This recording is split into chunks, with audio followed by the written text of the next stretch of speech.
now.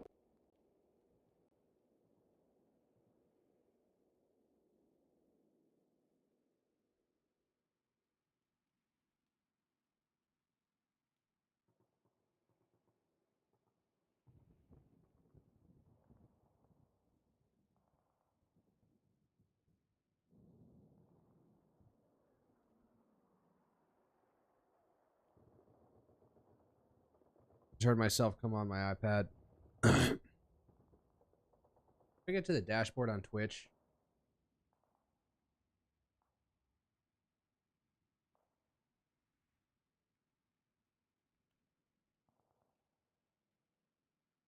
Oh, there it is.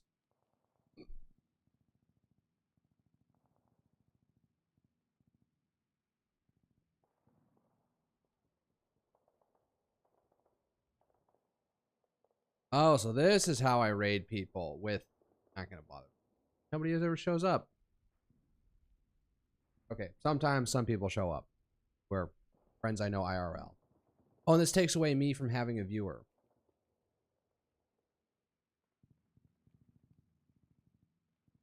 There we go.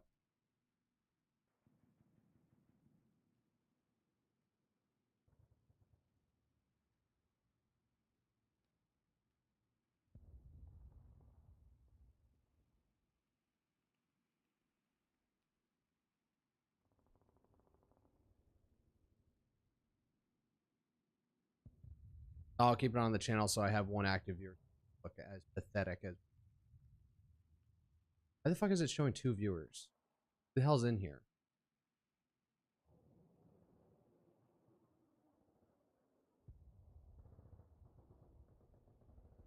This has got to be some fucking glitch for me going back and forth from Alright, whatever. Tags.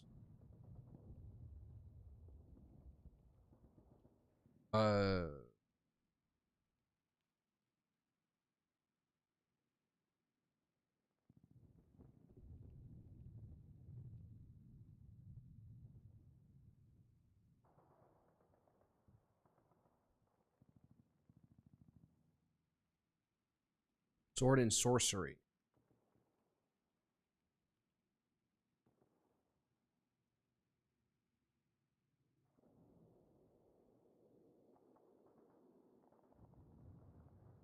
Castlevania-esque. Yeah, I don't know what to call this shit.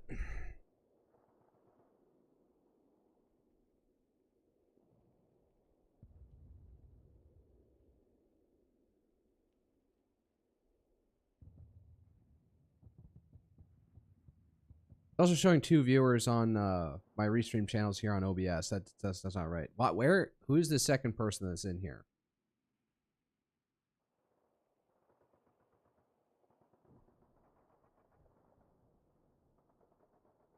All right, now it's down to 1 viewer. That's right. Why am I fledging the numbers like that? Why am I?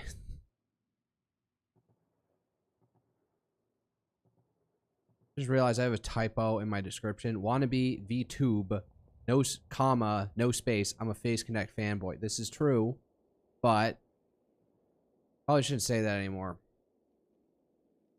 I put in for the meet and greets at FazeCon. I only stacked up 2 for 1 Oshi.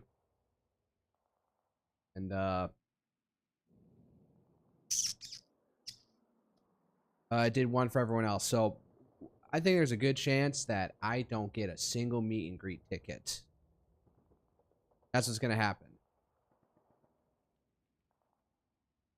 Here, if they want to do 2 minutes, so they only did hour-long segments. People are going to run for 2 minutes. God knows some things are probably going to be a bit of lag time, and some people might struggle with that. Take a little bit more time, not necessarily because the staff isn't like holding them to it. It's just like the minutia of going in between them. So, but if you take your 60 minutes divided by 2. That's about 30 people per meet and greet. That's how slim it is. So,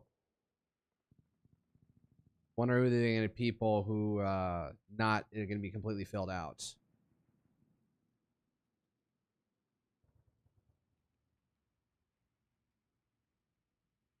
interesting to think about. Might as well just start out with some React slop here because I see Wendover Productions put out a video on why was there a price spike? Let's see here. Productions.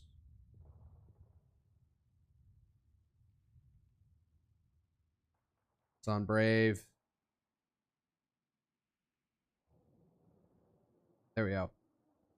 There we go. Make my mouth move, camera. Pick that up. Pick that up. I'm looking at the camera, not you guys. How American cars got so bad. When was this? 9 months ago? How Red Bull built its empire. I already watched the whatchamacallit, the Fatty Electrician video on that. I realized he did a video on the American Wars, the Barbary Pirates, Barbary Wars, because I saw Cha did a reaction to that. I'm like, no, I'm not gonna watch that video through a VTuber reacting to it. I'm gonna give a dedicated view to Fatty Electrician. I have to wonder how much aware of like how like a staple of VTuber react slop he is. Because I follow the unsubscribed crew, so, and I follow him on Twitter. I am completely unaware. As far as I know, he is completely unaware. Oh, hey, look, somebody also did how ISIS surveillance systems work. Wendover definitely has probably a left of center viewpoint, so he probably says that like, how does ICE work? This is probably a critical view, but you know me. I stand by ICE. I want immigration enforcement, so everything he's going to show in here in this video will probably be like, yes, I'm glad we have this to track down illegal immigrants and deport them. How Nike lost its way. California's broken water system. Random video. He did do an entire video on South Africa, and never once did he talk on the black economic empowerment laws that have been absolute, you know, essentially affirmative action on steroids across South Africa to get black Africans into government positions that has and because they're not competent enough, that has absolutely degraded South Africa's infrastructure, where they have they have scheduled blackout periods because they don't spend money building new infrastructure. Everything is just degrading at this point. It's only people who are able to peel away from the main city centers can things function. Like Orania or the Cape Town.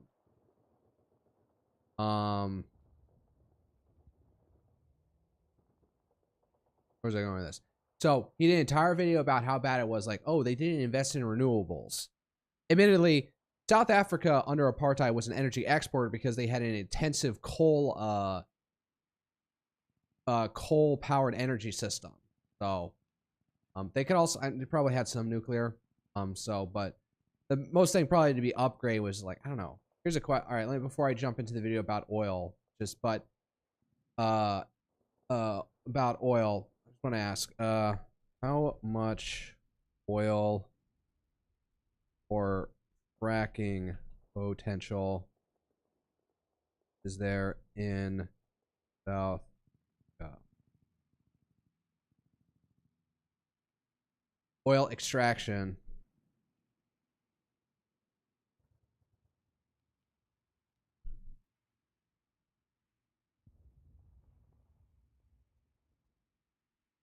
Geological constraints, so not that much. What about fracking? Because that's different.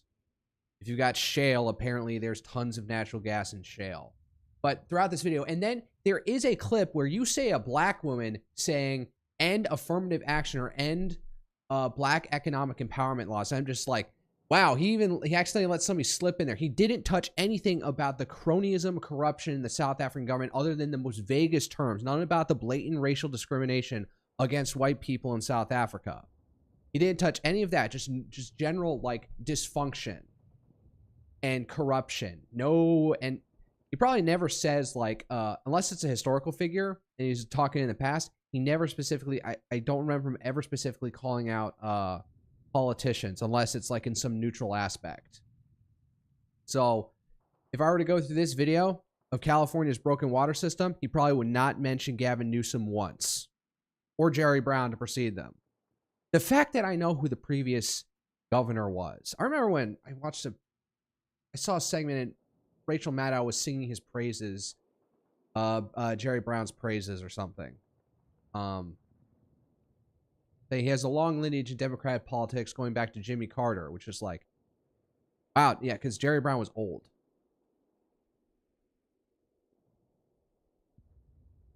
It's not my car going off in the background. Good, my mic's not picking that up. Good. South Africa has very limited conventional oil extraction potential and unproven but potentially significant shale gas resources suitable for fracking, hydraulic fracturing. No commercial large shale gas production exists yet, and overall hydrocarbon output remains minor compared to global or even African peers. Here's a breakdown. Proven reserves, 15 million barrels. That is not enough. Production total liquid fuel output is that much a day. But crude oil and least condensate make up less than 1%. The vast majority comes in synthetic fuels, coated liquids via Sasol, limited to gas to liquids. Imports most of its crude. Future potential. Small offshore fields exist, and there have been deep water gas condensation discoveries like Brupla and Luperd.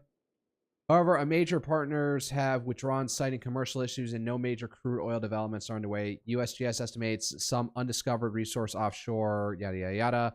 Fracking resource estimate. So, Petroleum Agency, South Africa, and recent government-aligned figures. That's a lot. 205 to 209 trillion cubic feet. I wonder how that would compare to like what we have in the U.S. Older U.S. EIA energy. I don't know. Our potentials, more conservative scientific views, much lower at 1315. Again, I need that compared to. A moratorium on shale gas exploration and fracking has been in place since 2011 due to environmental concerns. Yeah, so there they go, shooting themselves in the foot there. Instead of like, trying to move off coal to probably more efficient and cheaper natural gas powered power plants. Probably, I think South Africa is a pretty sunny place, so they could probably reduce load capacity by having tons of solar out across there. There's plenty of open land to do it.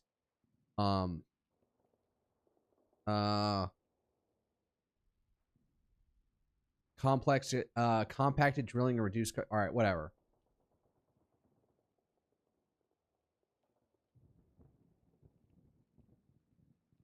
But this is unproven, faces ongoing regulatory environmental barriers, and has been scaled back by independent analyses, development in early regulatory stages, no production yet. The shutdown of the Strait of Hormuz was not quite as all right, bad. but why is oil bad? Why did oil prices spike? Let's get the entire. All right, hold up. Speed things up. Let's see here. As you probably see, 1.5 times speed. Get through this quick. Quite as bad as you probably thought. It is true that in retaliation for the U.S. and Israel strikes in Iran, I should probably hold up.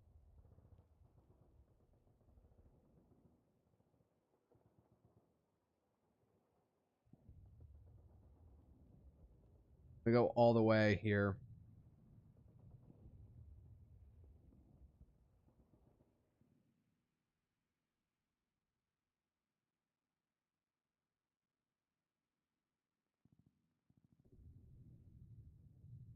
Like myself and minimize myself a bit. The country's SEPA Navy broadcast the following message. All right, Wendover, go. SEPA Navy, okay. So that's why that Indian guy, that poor Indian tanker that was getting called was calling them the SEPA Navy. No ship in every type is not allowed to pass from the Strait of Hormuz till next notice. To back up that declaration, the Iran Revolutionary Guard Corps attacked vessels that dared try to transit the waterway with missiles and drones, sending a till next notice. Grinding traffic to a halt. I'm fine. 20% of the world's Amy oil Faye. point up until the war. But global oil production in March 2026 actually only shrunk about 8%. Prices, however, spiked a massive 60%.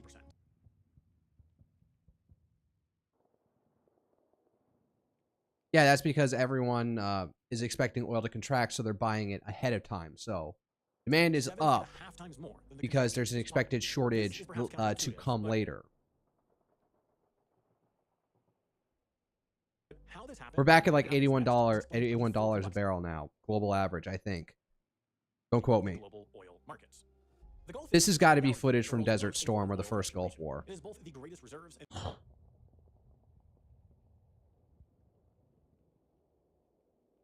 Thank you. I paid like $400 for it. It's not as like expressive as I would like. Like I'd probably like my eyebrows to be able to like go a little bit higher to demonstrate my shock whenever I needed to.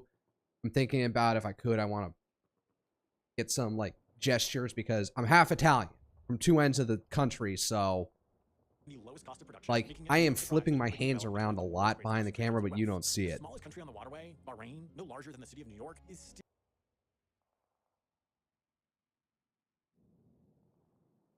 I was in Bahrain.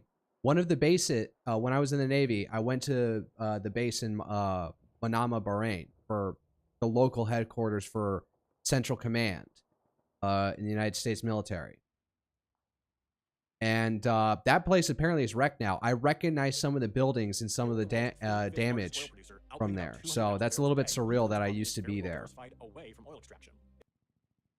It focuses a good bit on refining oil from Saudi Arabia, as well as manufacturing, finance, and other sectors. It is? Okay. It's the next largest Gulf producer at 1.3 million barrels a day, though it too has diversified its economy by specializing in natural gas production. Its Ras Laffan industrial city is single-handedly responsible for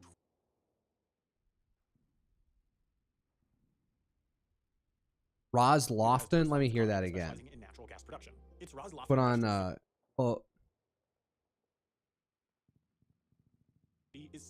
Ras Laffan. Why does that sound so European? I did not. I came up with the general like plaid orange flannel jeans and boots, and then to my artist I submitted my face and say just make it look like me. I'm not that interested in like being something I'm not. I'm just a dude. I'm not a cat boy. I'm not an animal cross hybrid or like some demon or some weird weird other thing. I'm just a dude. So in this case, there's little diversification. Oil completely dominates the small country's economy. Whoa, goddamn, what the fuck? Were put in a tricky, almost existential situation by the closure of the strait, as they're each 100% reliant on oil.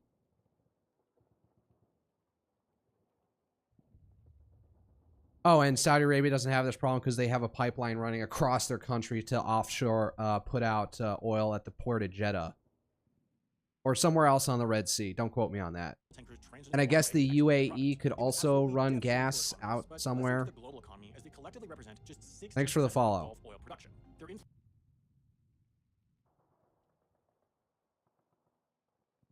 Yeah, but you take out that 16% of that 16%, it means that all the other oil out there becomes way more valuable. The next largest producer, the United Arab Emirates, produces about 4.1 million barrels a day, more than the previous three combined, but crucially, it has a small coastline.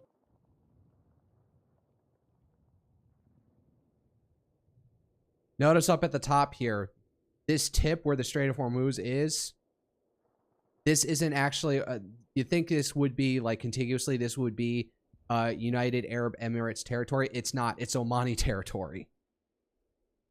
It's like, and then they have this dumbass enclave right here as well. It's like, just like, all right, On the other side of the strait. yeah, get your sleep. Like, I'm not going to get tonight because I'm irresponsible. It started building a pipeline.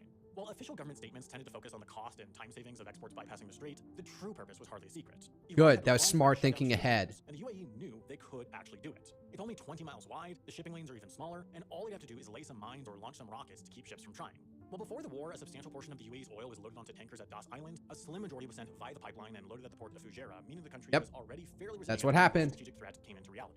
Iran itself, the world's 7th largest producer, has actually, perhaps counterintuitively, developed a very similar strategy. Prior to the war, its primary export point was Karg Island. Like with the UAE and most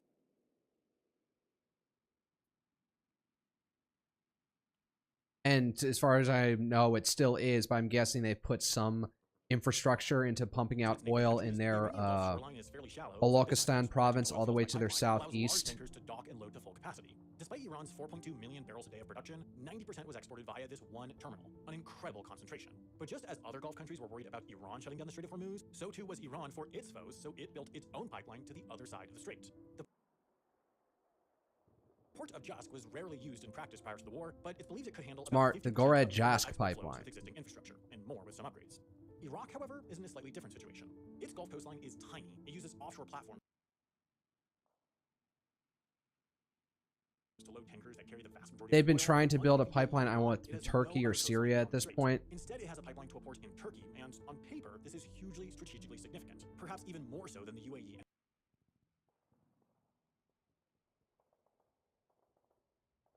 That's run through Kurdish territory mostly. So if Iran wanted to fuck with that pipeline, they could rile up their Shiite militias in Iraq, Khatib, Hezbollah, or whatever the heck they're, the 15 other different popular mobilization forces, base militias, and have them attack this pipeline. Although that hasn't happened thus far. So then again, Iraq has been basically taken over by pro-Iran Shiite political parties.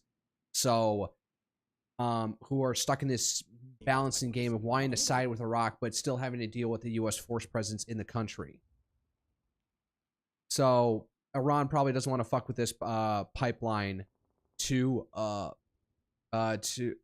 want to fuck with this pipeline because it would mess up with one of their regional allies or regional, not client state, but aligned nation, a fellow Shiite nation that they care about. In practice, though, Iraq's pipeline is itself.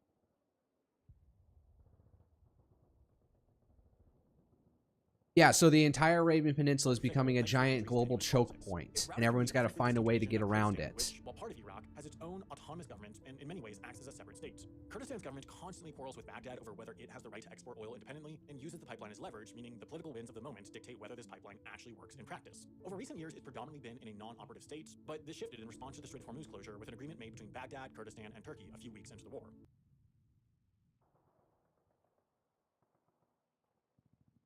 Oh yeah, there's something to be said that aside from what's been happening with the SDF in Syria, and even they're like completely pacified at this point, is that Turkey has been making amends with the Kurds, and even they've been like bending the knee to stop their long-term insurgency against Turkey in the areas. And with the SDF now getting like completely cowed by Jolani and the new Syrian regime, It's believed that in time, this I guess they're making this area more operative now. Of pre-war export totals. Lastly, there's Saudi Arabia, the Gulf's definitive oil production giant. It is the only Gulf country with a Red Sea coastline, and it's taken advantage of this to build a massively capable contingency plan. Its 750-mile, 1,200-kilometer east-west pipeline was built in response to the Iran-Iraq War in the 80s, and while Iran never closed the strait during this conflict,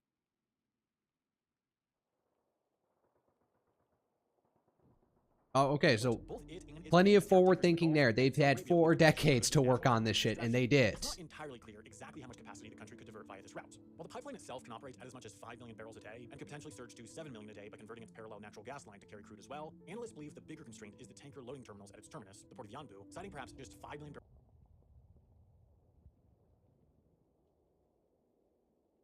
Yanbu.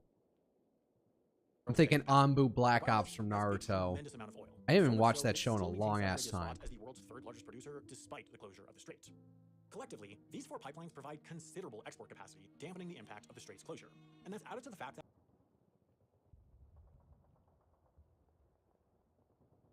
So why are all the prices still skyrocketing? Because everyone's fucking scared of trying to get one tanker through.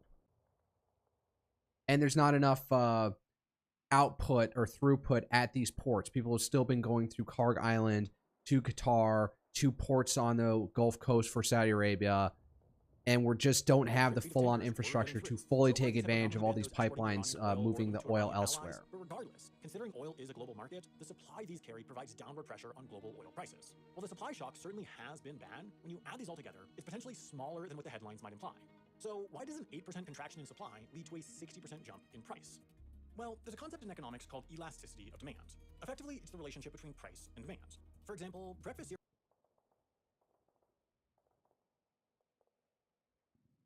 We have a constant demand that really can't like go away. We can't significantly reduce our demand on it because it's just so ubiquitous, so ingrained in all our systems that when we need to pay, we will pay for that extra last gallon. We can't just operate off the last one. I remember hearing about this concept. So with the slight little shock, the prices all spike because nobody's going to like, there is such a thing as demand destruction where people start reducing their intake of oil, but that's a slower process. But in the front end, we get a price shock because everyone needs that oil. Everyone needs to get to work. Farmers need to till their fields. Factories need to run their separate power plants. There can't be like, you can't like not retrograde. You can't retard your or down select your demands immediately. You have to use all that oil. So If it gets that more valuable, you pay that much, at least for a little while, and then maybe you start trying to figure out, all right, how do I spend less on oil? The price charged influences people's decision-making a good bit, at least on average. Academic research has shown its average elasticity of demand is -3, meaning a 10% increase in prices will lead to a 30% drop in demand. Consumers will just buy another brand or switch to something else for breakfast. There are plenty of substitutes. This also works in the inverse. If there's too much demand for a particular brand of cereal, more than can be manufactured, then the brand knows that they can raise prices 10% for every 30% drop in demand they want to induce, thereby allowing them to optimize revenue. This concept also applies to the oil market. In March, there was about an 8% contraction in supply, so prices rose to get rid of a corresponding amount of demand. The problem, though, is that oil is an incredibly inelastic product. Unlike breakfast cereal, there's really no immediate substitute for oil. Internal combustion vehicles just simply need oil to run. And the way vehicles are used is hard to change too. Among personal vehicles, for example, 3/4 of driving in the US is for non-discretionary journeys like commuting, buying groceries, dropping kids off at school, etc.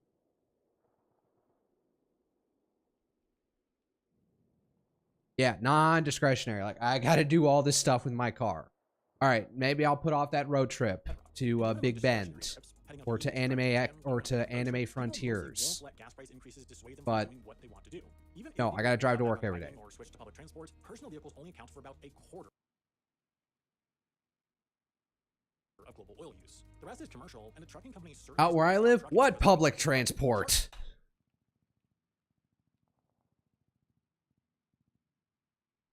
And I forget where there's a graphic I found, but like, you know, there's only so much diesel that comes out of there's for 1 barrel of oil you get significant, you only get like 8%, like maybe 20% of that becomes gasoline or octane, and like only 8% became diesel. Don't quote me on those numbers, but it's significantly less. Shorten their commute and make other choices that reduce oil use. But in the short term, academic research looking at historical precedent suggests oil has an elasticity of demand of around -0.1.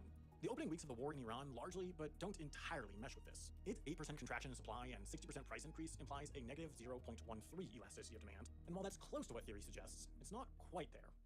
Anecdotally, experts have backed up this view. Even the CEO of Exxon has effectively said he thinks prices are lower than where they should be. But how can a market underreact? Well, this market is not perfect. It has subjective, fallible actors of incredible influence, otherwise known as commodity traders. This finance sector makes its money by betting on what oil prices will do in the future, and through that, are one of the largest artificial influences on how oil prices move today.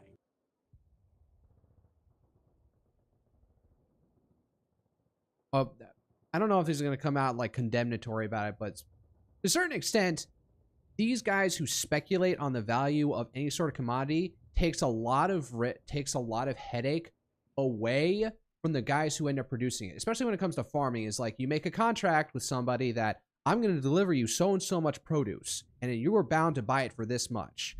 And the commodity, so you have to haggle with them up that front. But once you sign that deal, it's just like, here you go, pay up, and then all the stress and hassle of like what the price of this stuff of the commodity is going to be is now on all these people. So they make the big bucks because they're handling a ton of risk to try and preempt, like, to make them sound like, you know, manipulators and stuff,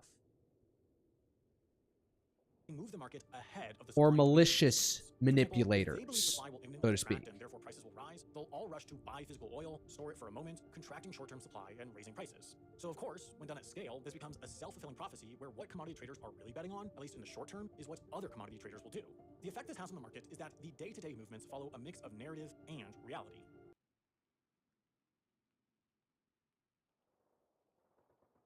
This is such old like footage. Nobody does this anymore. Everything is on. Nobody day trades like this anymore. The New York Stock Exchange is completely closed. It's all computers these days. And this helps explain this. In the opening days of the conflict in Iran, the market's reaction to the closure of the single largest oil choke point in the world was rather muted. The US and Israeli strike started in the early hours of Saturday, February 28th, meaning traders had 2 whole days when the market was closed to reflect on its implications, and yet following a full day of trading on Monday, prices had only risen a fairly modest 6%. Tuesday's rise was less than 5%, then Wednesday the market was effectively flat, even as insurers were canceling policies and more reports were coming in of drone strikes on ships in the Gulf. What was happening was that, as they always are, commodity traders' decisions were being influenced by narrative. Among them, there was a widespread belief in the opening days of the war that it would be a limited, short-term conflict. After all, the second sentence of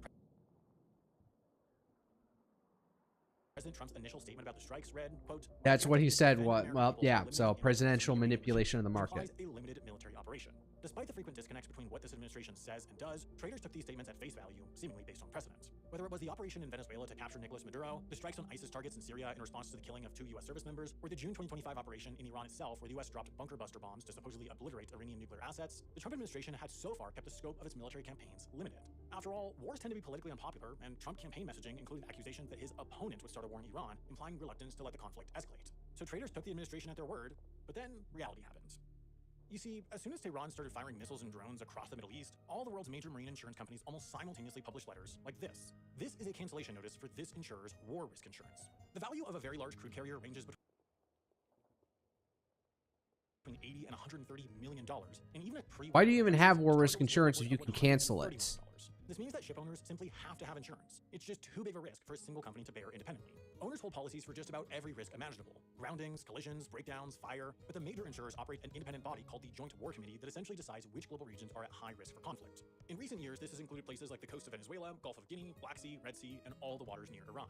Within these areas, vessels are effectively required to carry additional war risk insurance to cover strikes by missiles, drones, mines, and more. But crucially, these policies can be canceled by the insurers with 72-hour notice, and this is exactly what all the insurers did when the war started. This was one of the biggest plot points that woke the market up to the reality of this disruption. Regardless of the physical impediments, bureaucratic ones made it functionally impossible for oil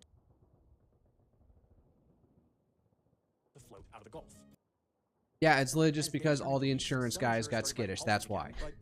There's the mystery. Reason for concern, as the cost of war risk insurance had gone up more than tenfold, often selling for around 3% of the ship's value per journey, rather than the 0.1 to 0.25% in the weeks leading up to the war.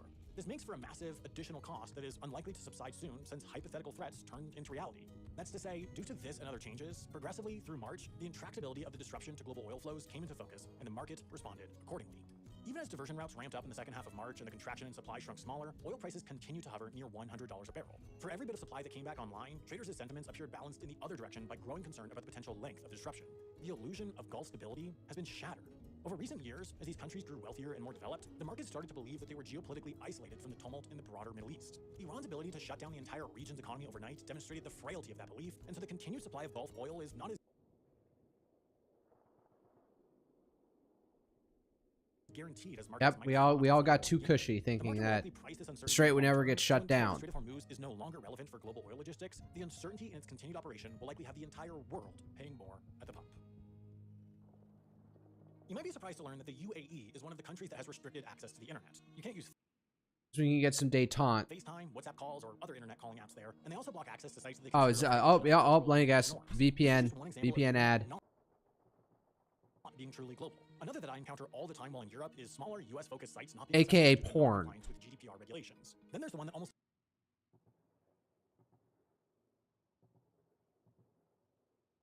GDPR. German Democratic People's Republic?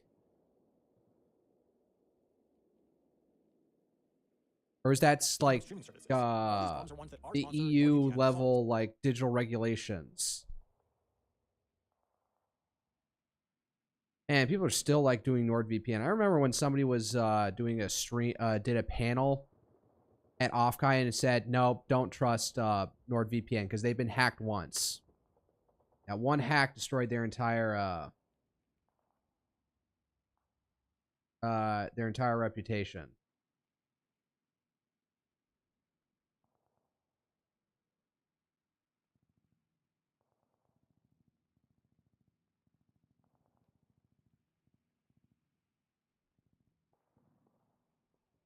All right. Let's just go to Twitter and see what the fuck is up. End it out for the day. Oh, stop.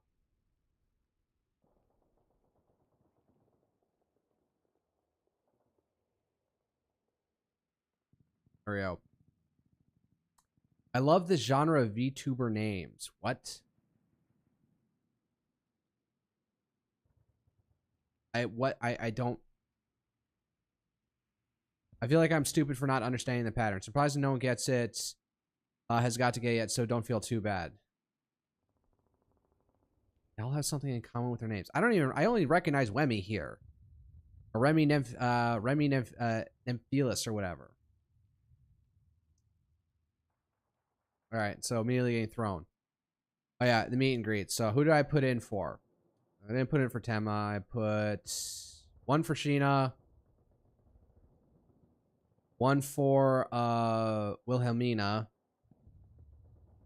two for Lumi, and one for Pippa. No, two for Pippa.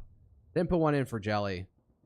No, one for Pippa, two for Lumi. I'm not gonna get any. I'm gonna somehow lose it all and not get a single one, not get a single meet and greet.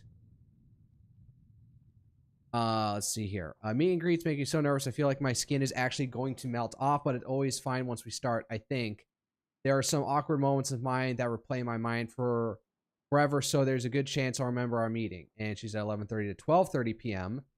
So an afternoon one. But somebody noticed that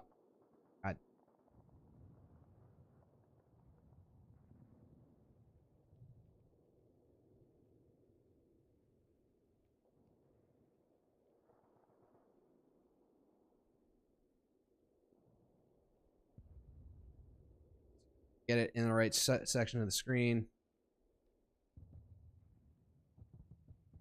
God damn it.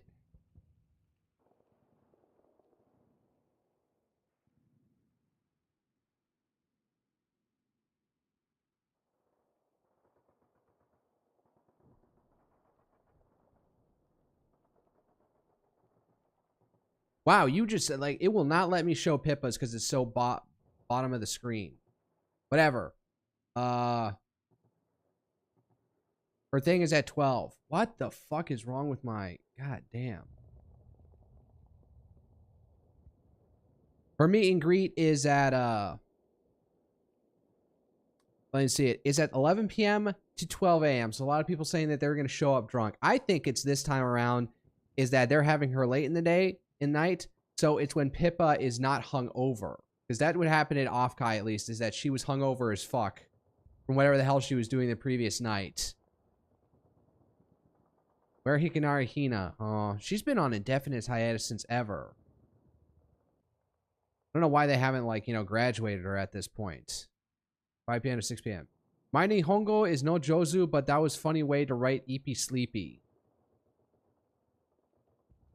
What, is that the kanji here? I don't get it. Ippy Sleepy. Oh. I don't know. Boom burp. Alright, damn, everyone's like, Jelly, Dizzy, Muyu, Mari, Anya Nabis from Obsidian E-Man. Okay.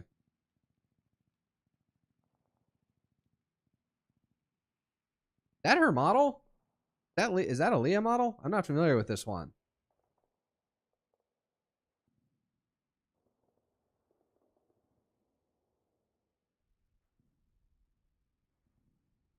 This fucking guy, man. Oh, so what? Sakana posts Zincro's giant ass Japan trip montage. That's 4 hours long. I've only barely touched this. No outro, low effort. Okay, dude, this is my 13 reason why you're going to be going into the fucking note, top of the list. Into the fucking what? Like the Death Note? Oh, I'm also blocked by Necro for some reason. I don't know what I did. Sometimes I forget that Leah follows me, so she sees all the cunny I retweet. I still don't know fully understand what the term cunny even means. Other than it comes from the word cunt, probably. I also see what a miserable whore you are. Okay, just to be as vulgar as possible. I should has been gold shocked by you Irish tax demand live on stream. Pragmatic top starts with heartfelt moon-based adventure. Photo soldier striking. Oh yeah, oh this shit. Palestinian journalist Yunis Tirawi posted the photo Saturday claiming it depicts an Israeli soldier desecrating a statue in Debel, a statue of Jesus, a Maronite village of 1,700 near the Lebanese border amid Israel's campaign against Hezbollah.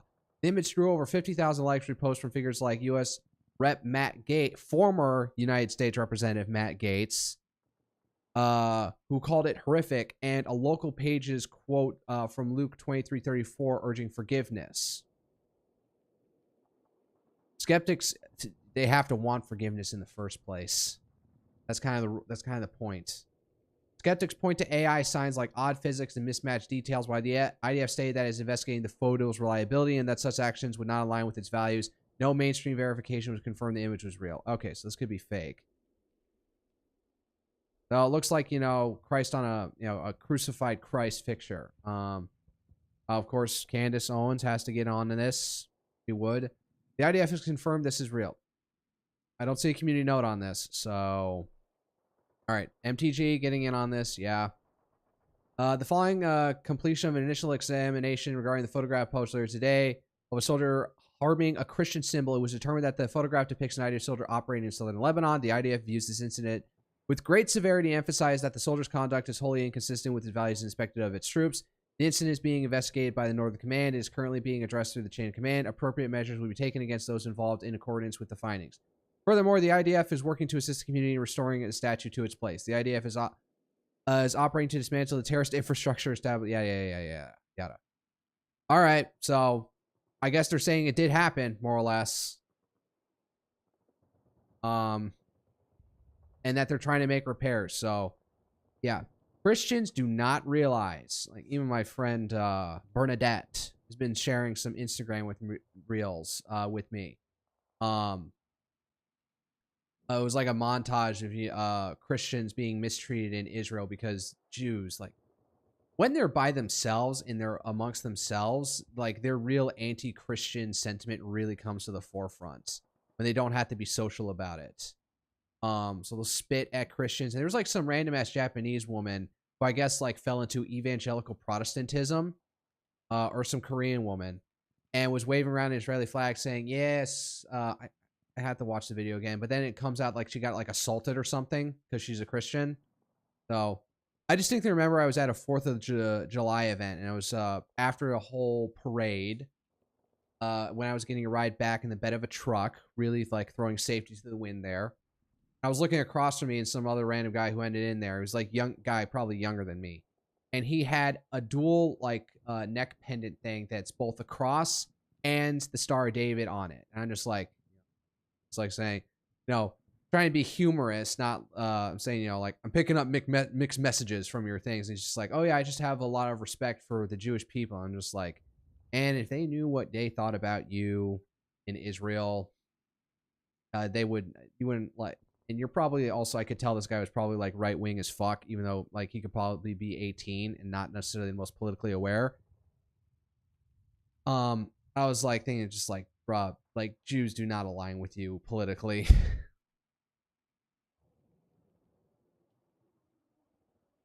This is just another example of Israel's hatred and disregard for other cultures and faiths, but they have a specific burgeoning hatred for Christians. That's the thing to remember.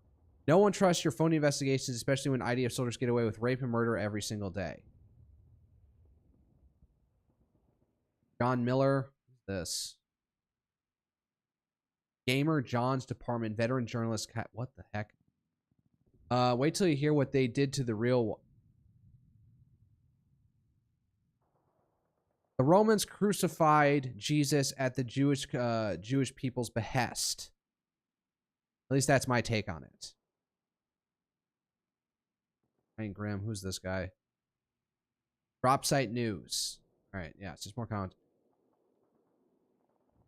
You destroyed you on the cross using a sledgehammer during recent operations in Christian town of Debel in southern Lebanon. So even OSINT defenders on it. And why don't I just jump off to him to see what the latest updates have been?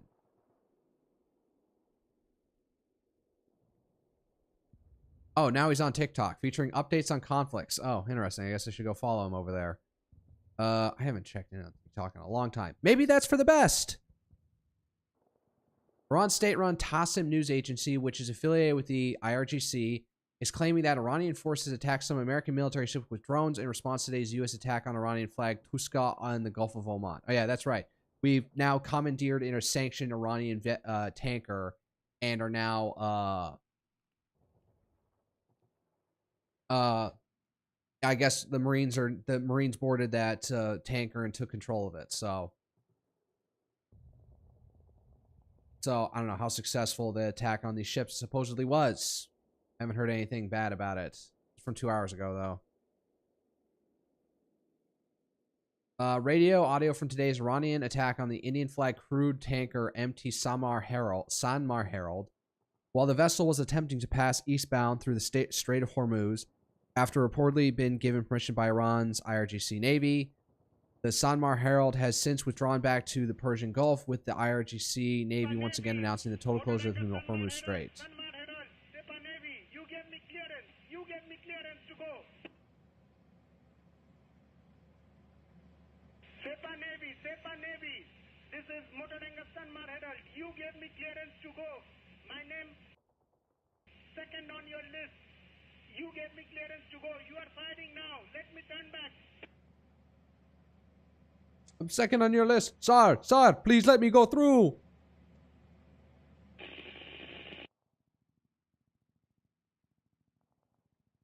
And that's all she wrote. So apparently they fired on them and said, please let us turn around. Don't kill us. All right. Reports of significant activity by Israel fighter jets over southern Syria. Syrians are reporting a large number of Israel aircraft flying across southern Syria tonight, heading eastwards towards Iran. Oh no, they're breaking the ceasefire. Fuck. God damn it.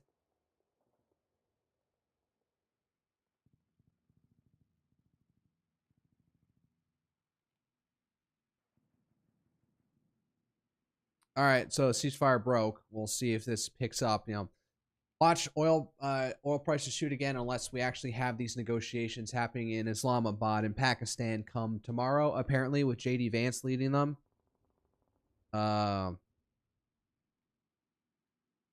ISW. I haven't moved to my observer account, but I don't care at this point. 1 hour ago versus 17 minutes ago. All right, fine. I'll start here and start going through it. Any U.S. settlement or resolution of the conflict that enables Iran to control traffic through the Strait of Hormuz would represent a major U.S. defeat and set a precedent with critical implications for global trade, given the Strait's role as a critical energy choke point. Any U.S. acceptance of Iran's ability to regulate transit would undermine the principle of freedom of navigation through the Strait of Hormuz and enable Iran to condition the access to the Strait on compliance with its demands, thereby enabling Tehran to exert persistent pressure on the global economy and the United States and its allies.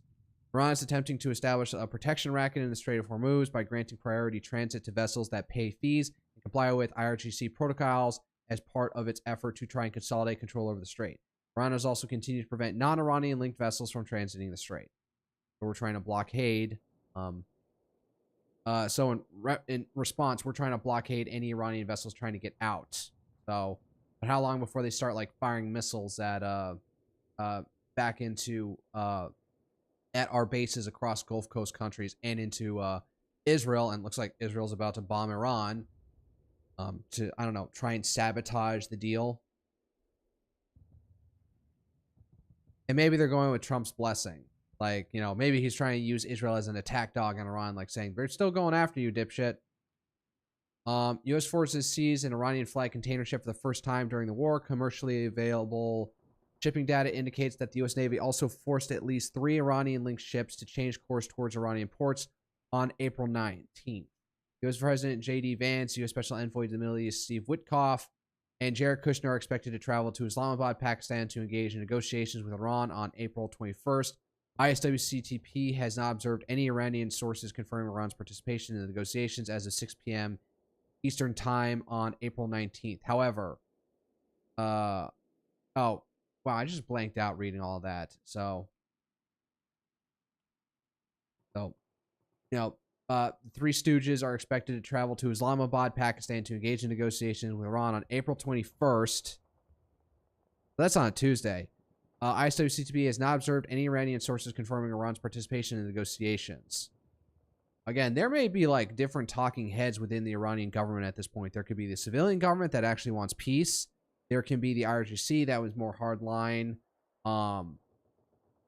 Like those are the three voices. Then there's the supreme leader. He may or may not actually, and the clerical establishment, as I keep on referring to it, they may want something different. Oh, I'm resting my foot on the power cables. I shouldn't do that.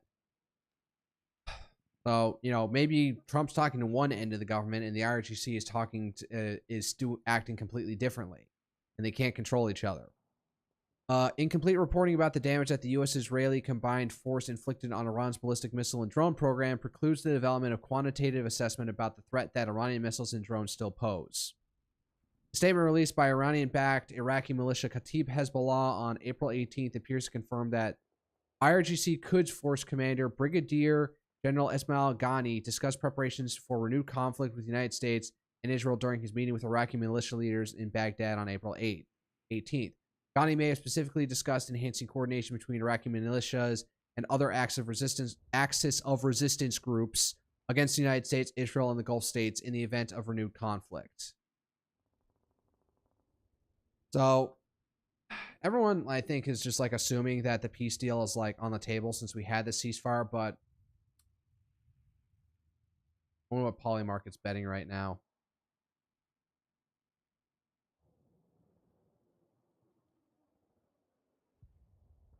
I like that the thing's tracking my eyes now because I'm really thinking about going to Polymarket and putting some like $20 down on like war will resume this week. There's got to be a little bit more pressure. We need to have a little less scrap on this. Continue the U.S. blockade. So G. Sumer and Meta continue to prevent traffic through the Strait of Hormuz. The RGC Navy reportedly forced 2 oil tankers attempting to transit through the strait to change course. Iran is attempting to establish a protection racket in the Strait of Hormuz, yada, yada, yada. Let's see here. Kessie and Basel coming off the whatever that UAE port was. I guess we're allowed through because the U.S. is okay with them. Let's see here. Aquamarine and Artmont. At least 4 Iranian linked ships appear to be attempting to pass the U.S. Oh, so what are these all Iranian linked? Iranian or Iranian linked? What? The UAE is letting, let's see here. Both the Basel and CC originate from Iranian ports, while the NV Aquamarine is listed as a blacklisted tanker by United Against Nuclear Iran. Who the heck is this group? Where the hell do they come from?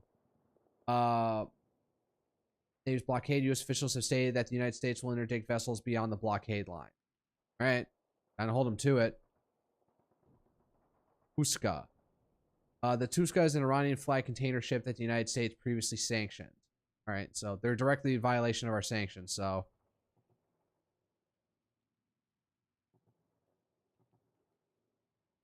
back out.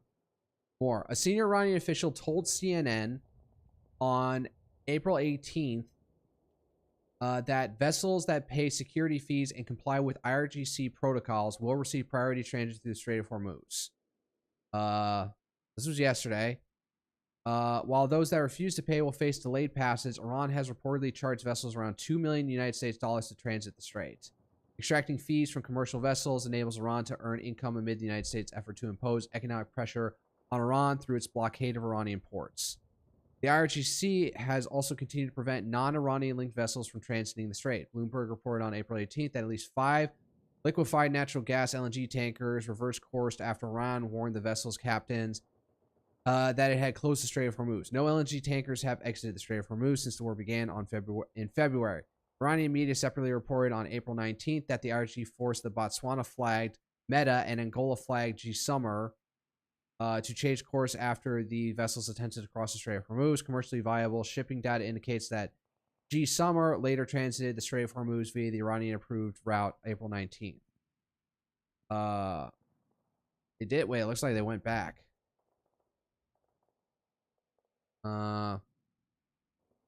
So we see sees the Tuska.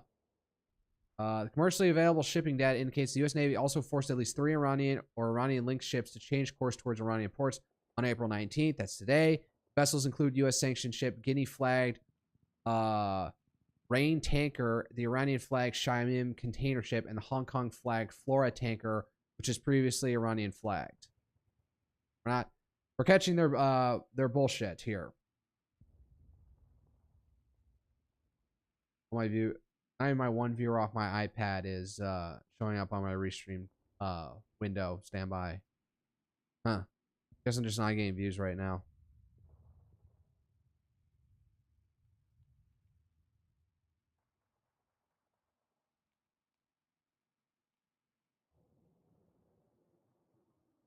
Still showing up on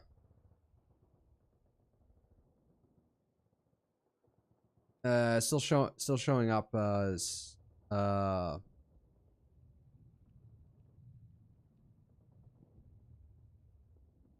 on here.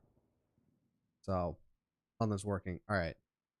I'm getting close to the hour. At least 4 Iranian or Iranian-linked ships appear to be attempting to pass Navy's blockade. Oh, so these guys again.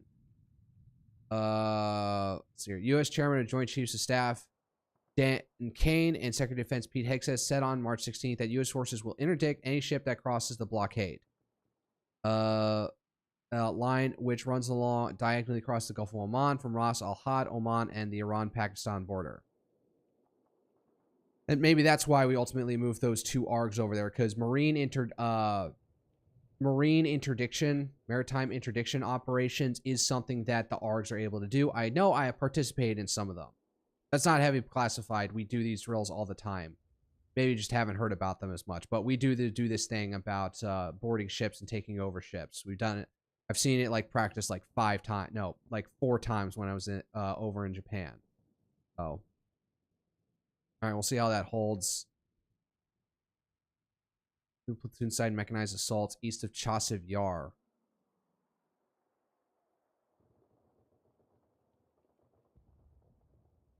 The Oblast. Making gains ever so slightly. Who's going to last longer? Who knows? Oh, you don't need to see my Asmongold finds out he owes 400K to the IRS. I had to get certified mail. Yeah, it's intent to seize property. Do you guys mind if you give me a couple of minutes here? I had to get certified mail from the IRS, and it says I owe them $397,000. So do you mind if I just take a photo of this and send it to my accountant real quick? I've got to deal with this. Not a good day to be me. Give me a second. It's a little bit late. Yeah, it says intent to seize your property. So, which, I mean, honestly, I think that would be... Yeah, but how much is that against your current liquid assets right now?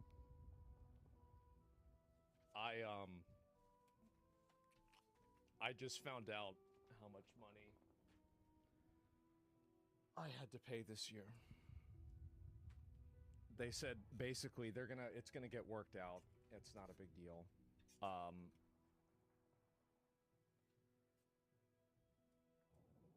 That was not even a tenth of it.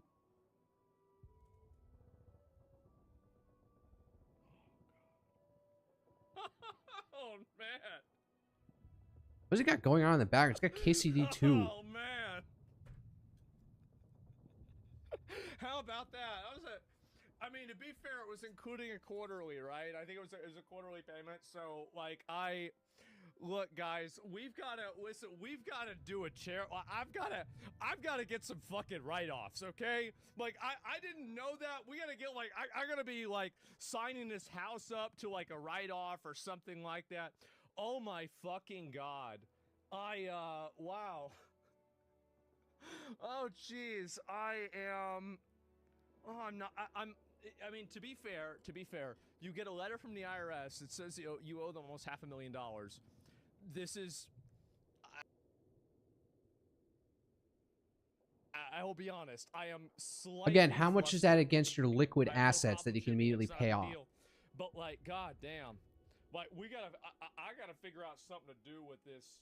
We gotta, like, I gotta buy some, like, fine art and, like, then write it off and then, like, have it appraised, pay the appraiser, and then say the value of it went down, and then, like, write that off as, like, a, you know, capital gains loss.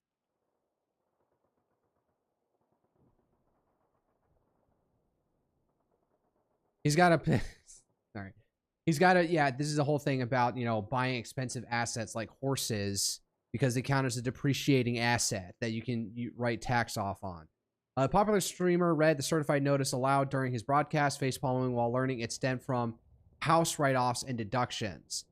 Though rattled, he calmed down knowing it was under 10% of his multi-million-dollar annual tax bill from Twitch, Kick, YouTube, and sponsorships. Annual tax bill. As self-employed creator on 1099 income, he must handle quarterly estimates himself since platforms don't withhold taxes up front. Fans appreciate his genuine reaction, with many other offering advice amid the online buzz. So, dang, all those 7K posts aren't tax deductible. Owing money after paying taxes every 3 months is a fucking scam. It's Gundo.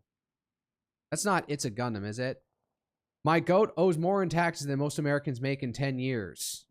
Yeah. Like that is equivalent to that's nearly the amount of money I have in investments at this point. Oh, thank God for Asmongold paying his taxes. If it weren't for him, Somalians in Minnesota couldn't afford their $1 million mansions with their Bugatti in the driveway. How is it that not a single streamer has even heard about tax? No, he knows about tax. He said he pays it quarterly. I don't know how it works over with you in Norway, so.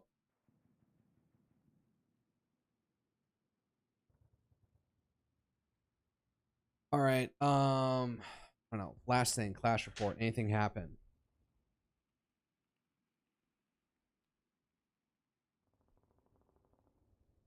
From 4 hours ago. Not.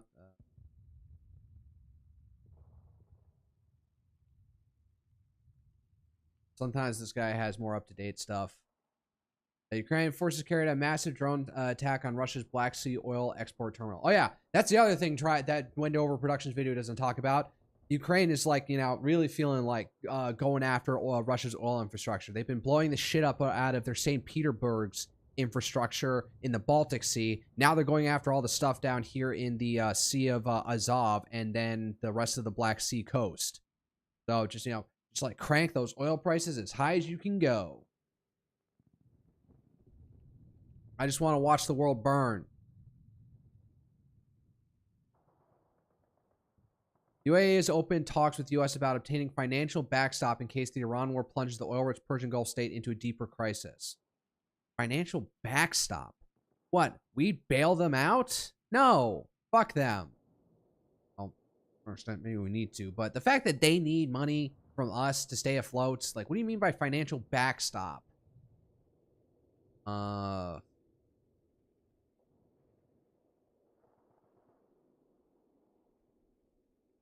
It's not even a request. Can you read the article, though?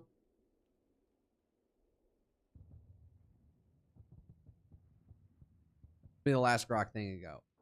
Article about UAE concerns focus on economic risks from recent Iran conflict, including damage to oil infrastructure, disrupted tanker exports via the Strait of Hormuz, and potential depletion of its $270 billion in reserves despite April 17th ceasefire. The move signals vulnerability. What is the goal? Stop. Oh, whoa.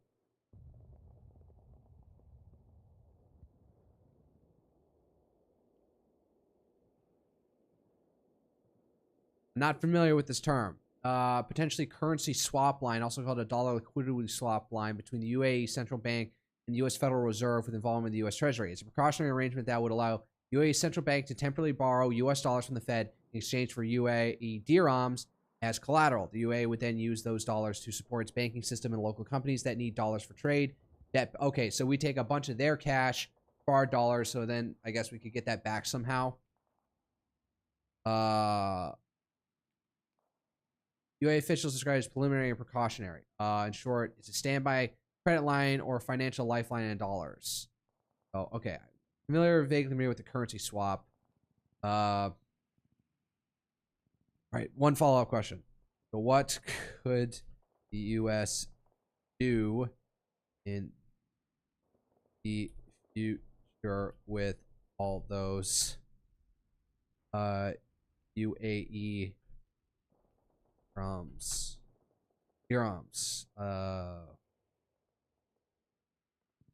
When oh god, things settle down.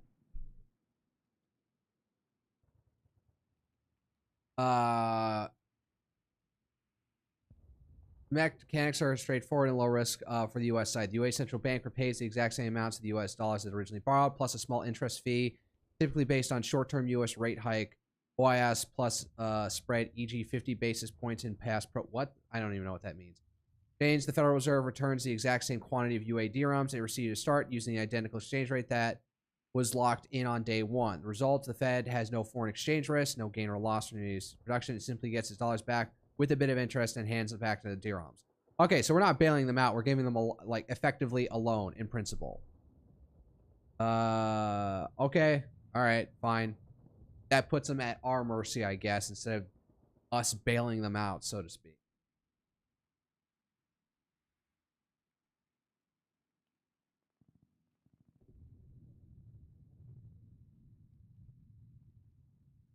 Okay, that's enough. Oh, the video. Is that even playing? Oh, it just got really quiet. Quiet section. All right, that's enough. Let me turn this off. I'm gonna check my notifications. Anything happen? Nope. Nothing particularly special going on. Just some casual likes from stuff that I post.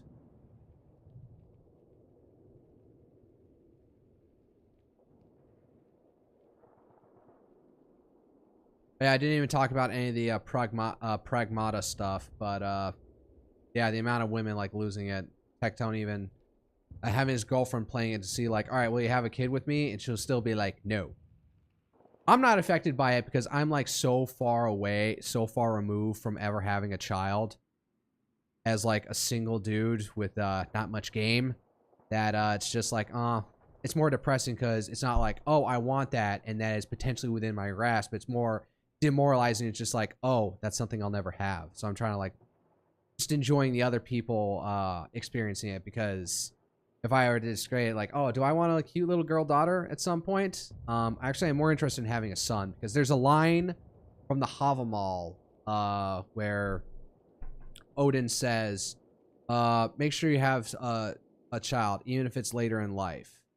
Or make sure you have a son, even if it's later in life. Men are not often buried in graves, in marked graves, to men who only have daughters. Something like that. It was like a weird gender-specific thing. What was that line? Alright, fine. Last thing from Grok. What was that line?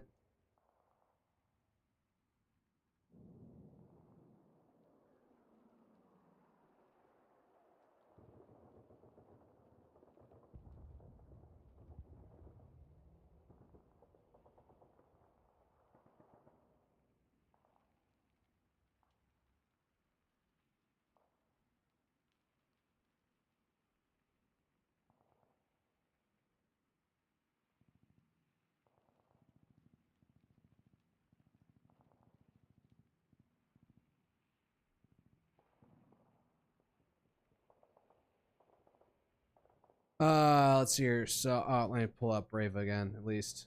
Hold on, see you. A son is better, though late he be born. And his father to death have fared. Memory stones seldom stand by roads, save when kinsmen honor his kin. A more modern, straightforward rendering, close to what circulates online. Better to have a son, even if born late in life, even after his father has died. You rarely see memorial stones or marked graves standing on the roads by the roadside, unless a kinsman, a son, raises them for his kin. A son is better even if late born after the father's departure.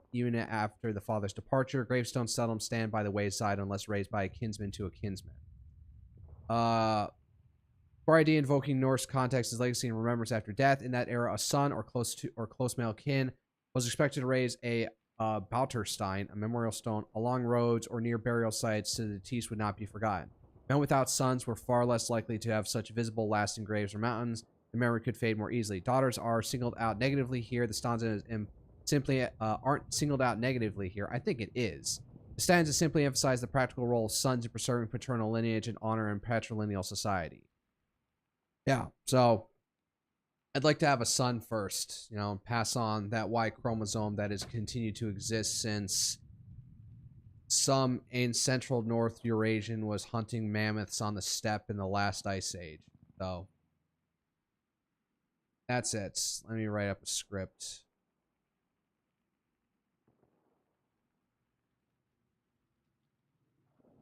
Announce I am live.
All right.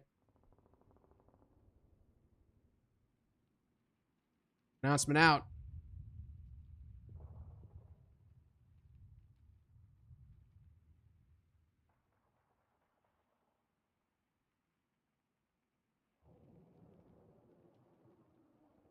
Controller, give me a sec. Oh, we should also change the category on Twitch.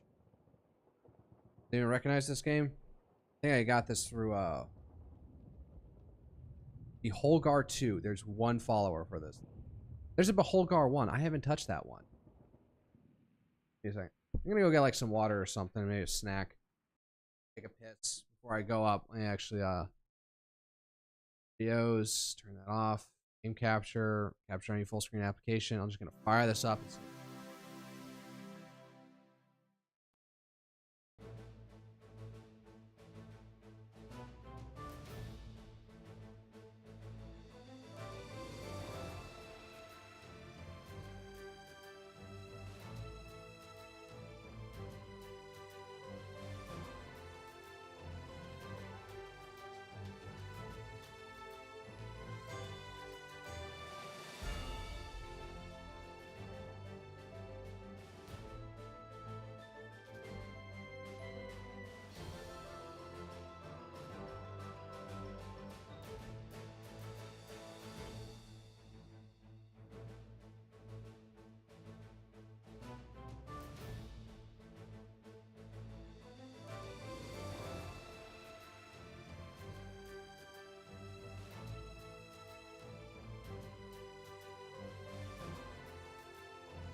How's my phone?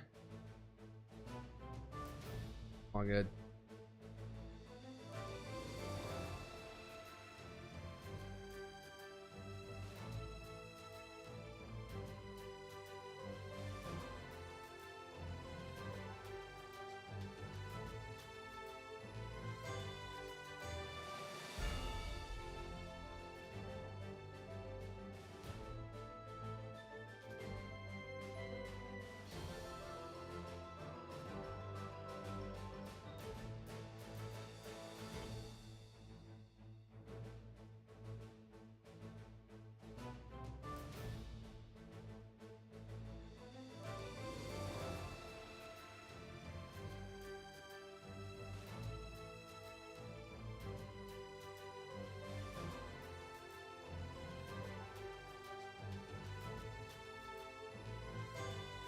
Oh, I just saw a very depressing fucking GIF on Twitter that I did not need to see.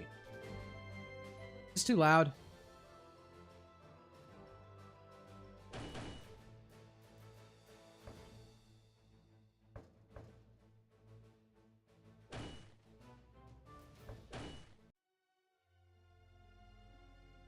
Oh, I'm pressing B.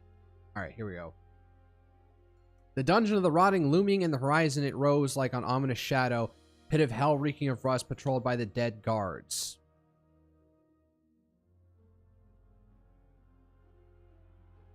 Beholgar swore to breach the walls to find the legendary blacksmith. His blade thirsted for blood. This place would either be his grave or grant him power he sought. Grant him the power he sought. The Dark Lord's fortress would now be his hunting grounds. What Dark Lord? I have no context for this game.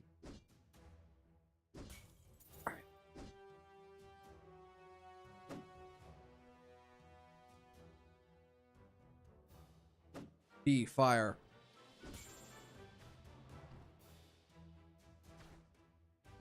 Interesting. Oh, I'm not getting that back now.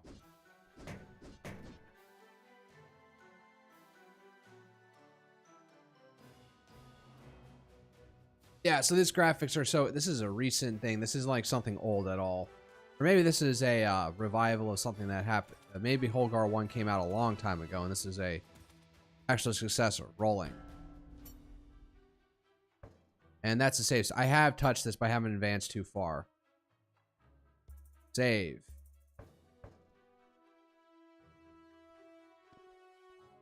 Not enough material. All right.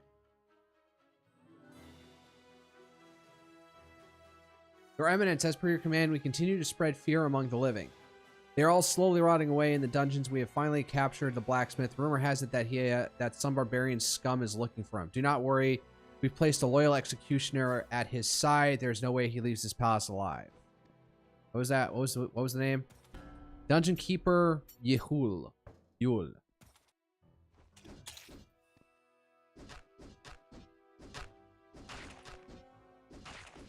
All right.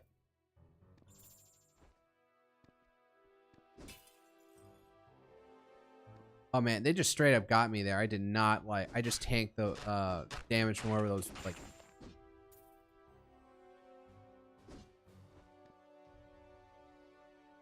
I'm just taking damage here with nothing for it. Thank the gods, finally a human face. Or are you our salvation? Please, stranger, help us. We're rotting away here for no reason. The blacksmiths, once upon a time, even kings would come to his forge and kneel. But then they feared him. They chained him and silenced him. He is long dead. What?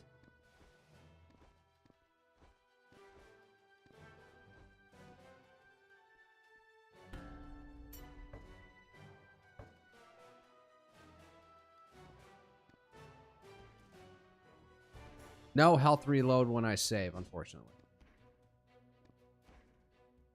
Why are you so gruesome? Let's see here. Oh, secret. Yeah, just smash that thing. What was that even a collection of? Moonstone's Antidote Steel.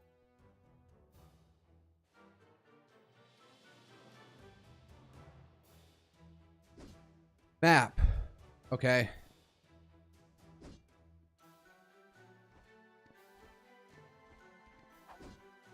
Can't go that way, so gotta go back up.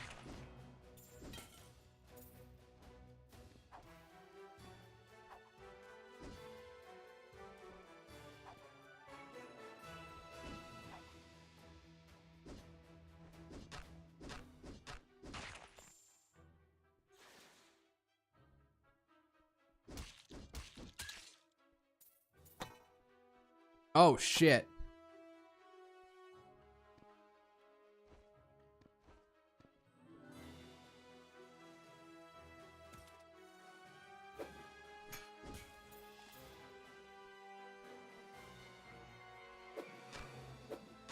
Press B to throw.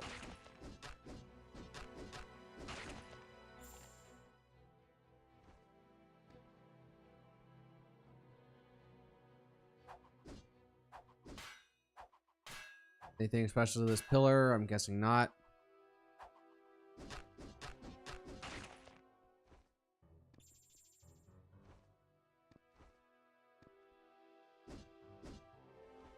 Fire spears. How do I switch between them?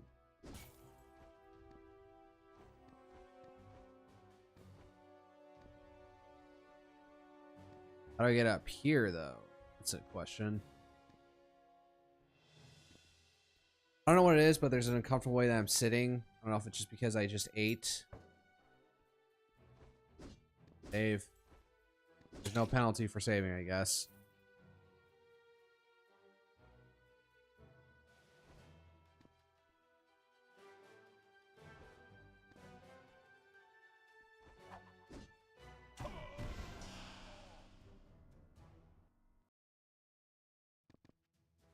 And I'm dead. Didn't make the jump. Oh well. Back at it again.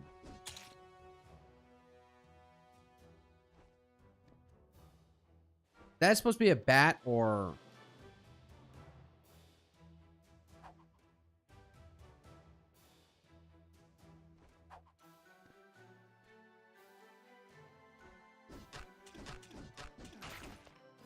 Gotta do it at like the zenith. So long as I'm in contact with this guy, I take damage. It's kind of annoying.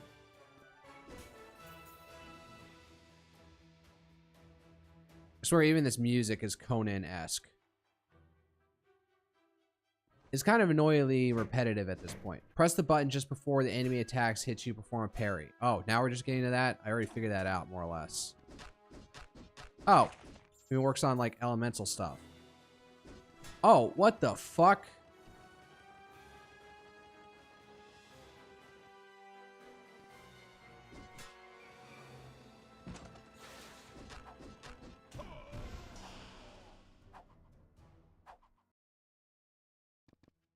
Oh, damn it.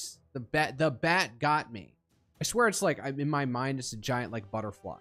Blood-sucking butterfly for some reason. I don't know why.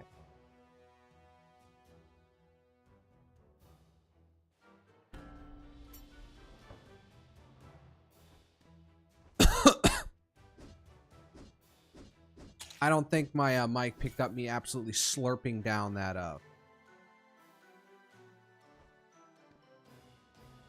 water.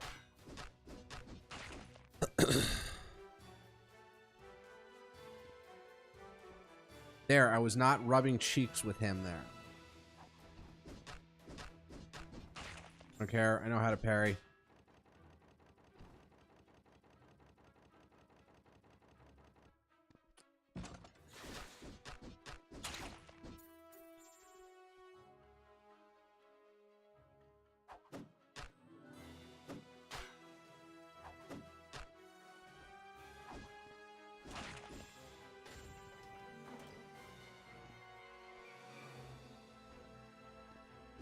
Took a little bit of damage there. Got a little bit too close.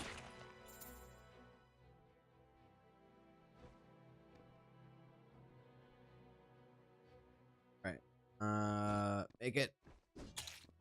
It's definitely a bat.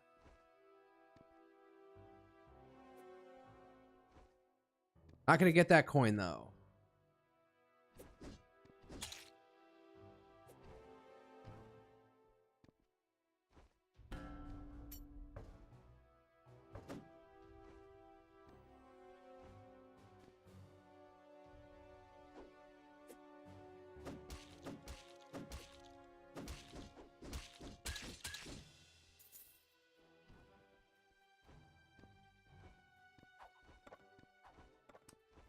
I don't know why I wasted them.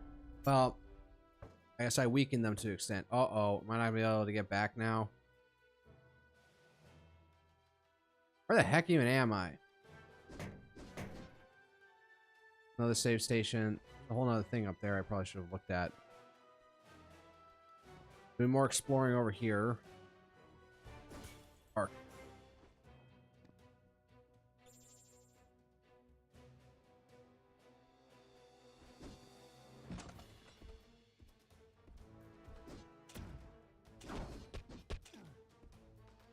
Dungeon Keeper.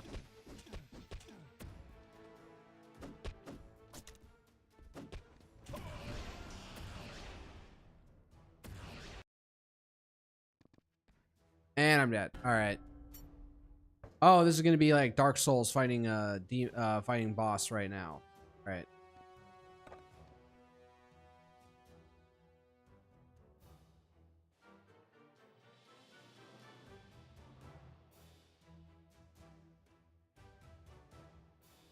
Landed all the way over there. Now let's go back. And if I do anything tonight, I'm gonna beat this boss, if ever possible.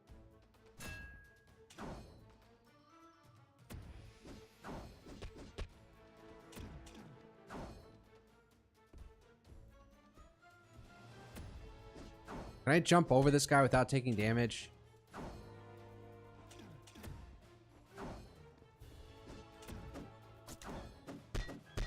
No.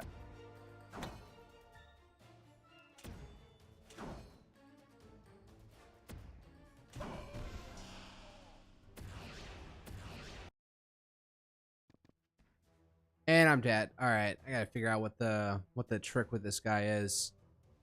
Other than just being patient, but I gotta get up and around him, otherwise he'll completely block me in. Oh, do I get like invincibility frames on rolling?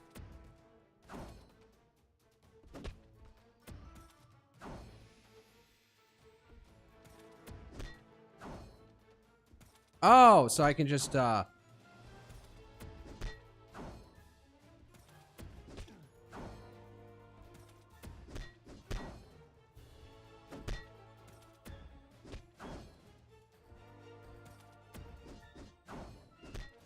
this kind of feels like cheating in all honesty. Wait, nope. This is oh yeah, this is like Dark Souls in a sense. Your tank roll build. Oh.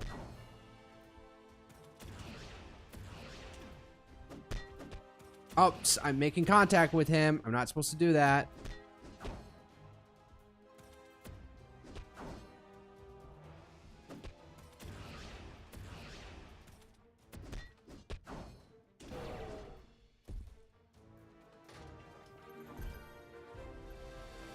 Gotcha. No health. Damn it. All right, first boss of the night done. Or boss of the dungeon done.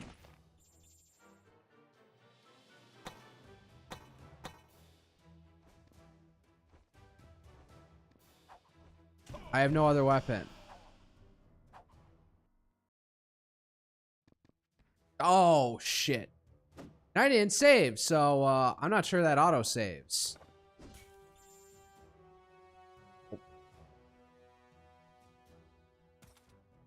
I do it again. Oh. No, it saves, so gotta find a save point after this, though.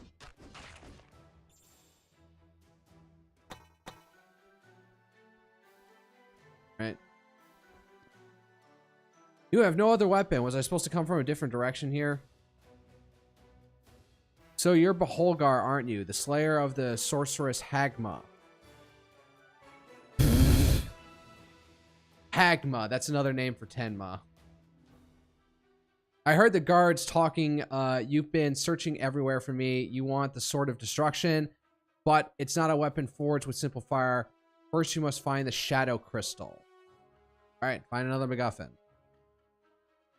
The hilt is more difficult. Only the Forge Master, the forefather of blacksmiths, can forge it, but he's been dead for centuries. You'll need to find a necromancer.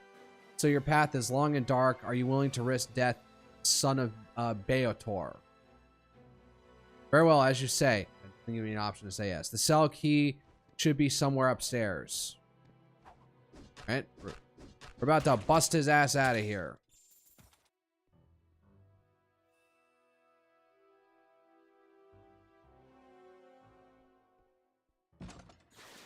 Where are we? Oh, we're well above.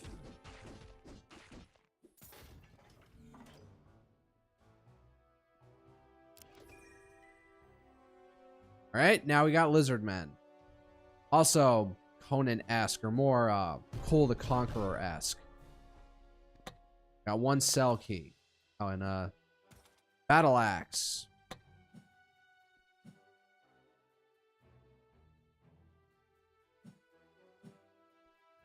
What the heck? It keeps me at the sword, but I have the axe. What is this? That's just lazy.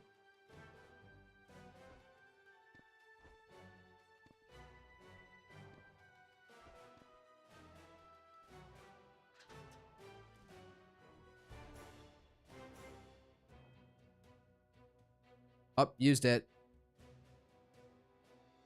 I have a hut deep in the forest. I'll be waiting for you there. Take this too. You'll need it more than I do. A short knife for climbing walls. Oh, so I can now traverse around.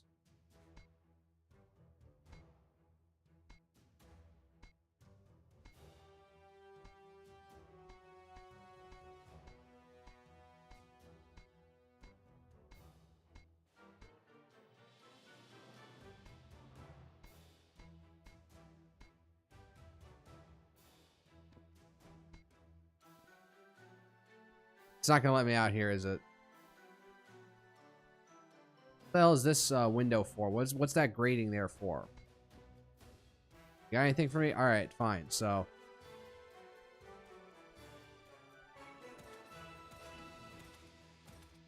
better make sure I save here. Roll, because I got no stamina. I have no stamina restrictions. Where am I even now? Can I even get back? Do I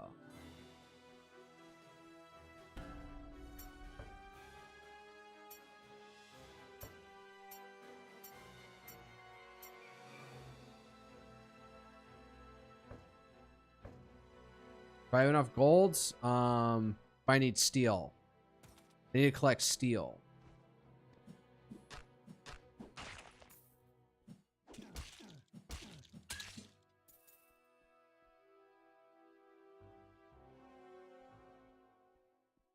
Again, stacking damage just like getting auto damage because you're touching them is kind of annoying.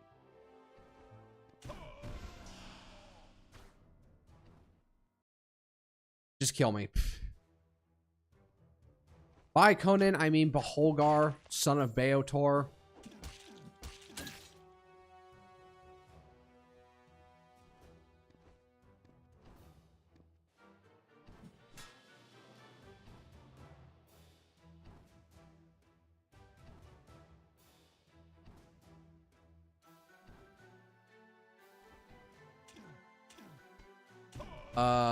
Oh wait.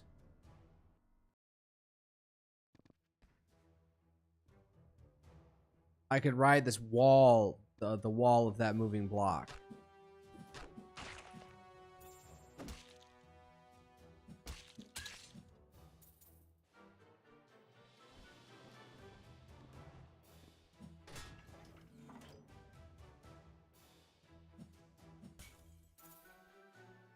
Over here. Oh, hey. That's where that led to.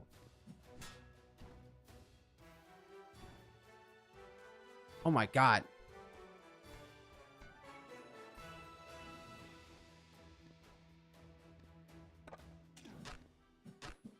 All right. Made it.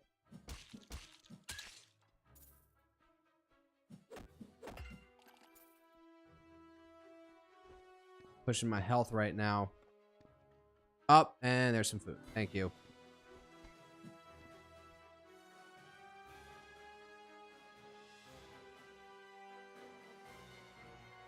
I guess this is a dead end, so I need to go up and around. This is my latest objective over here.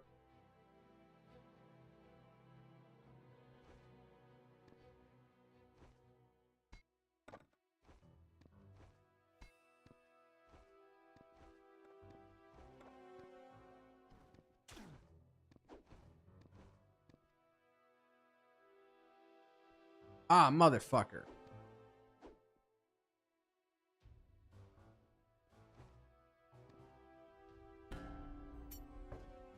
So I need to cross over this way. Save. Be liberal with my saving, because what difference does it make, in all honesty? Can I even go out if I wanted to? Oh, that was annoying. I had my inventory screen up, and then even if I'm going to the map, it made no difference. Okay, there.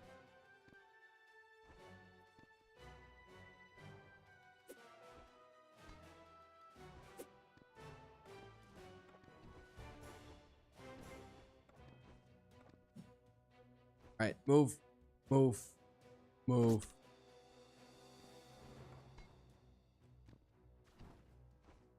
Nothing.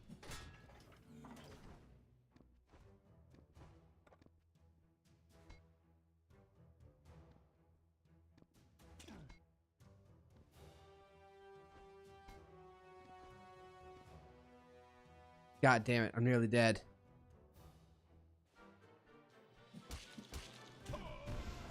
Moving over here. Oh, and I made contact. I touched him. I touched him and I died. Is that what the thing, like, I believe that Castlevania, like, was the, like, first game of its kind like this.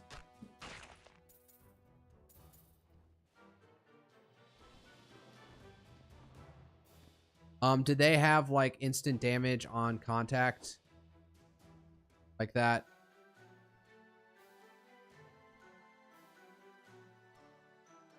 Could go down further this way.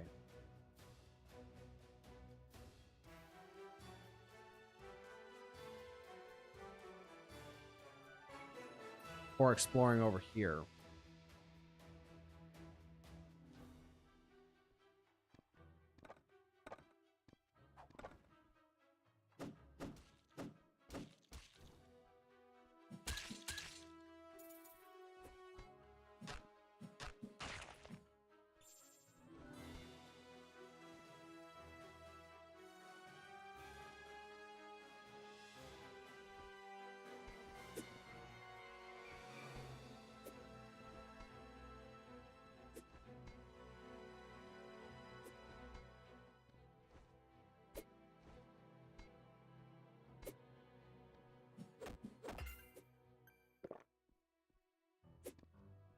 Oh, I just jumped over it entirely. All right. I see you have a blue bar, supposedly, assumingly for mana. All right, let's save for mana, but I don't have any like magical powers as of right now.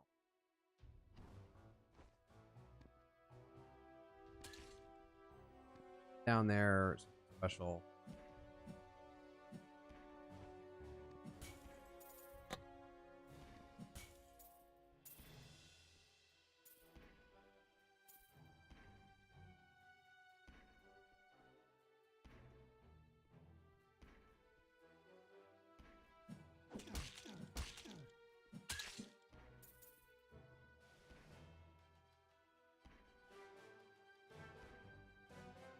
Oh, that sucks. R, look down. Interesting. So he's somebody down there for me, waiting for me. Oh, and then the turret immediately hit it, and then I died. Where am I? Go.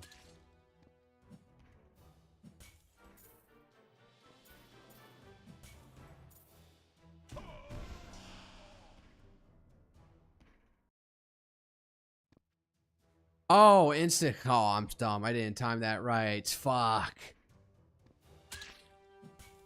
I said we'll see how bad I am at this game. Oh, double kill.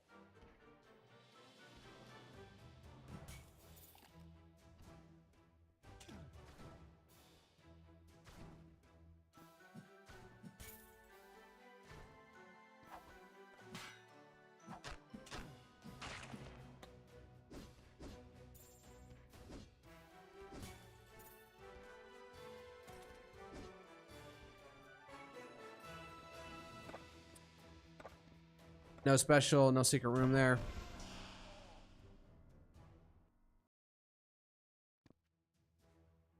And impaled on spears. That's what I get for just blindly falling.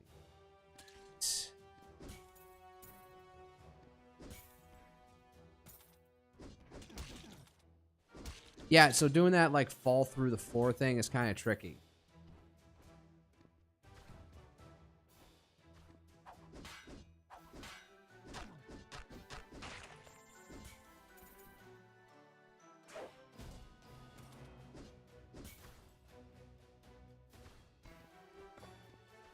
No, roll, god damn it. I keep on wanting to press B for roll. Very Dark Souls. Mindset. Okay, so I guess I need to do that to figure out where I'm gonna land.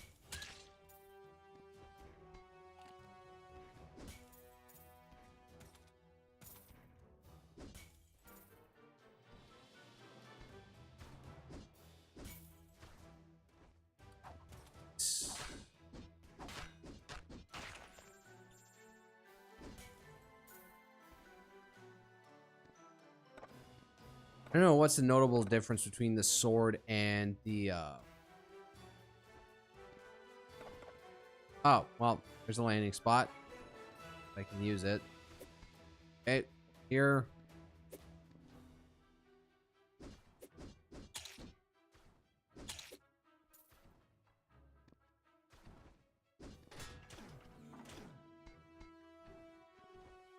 Oh shit.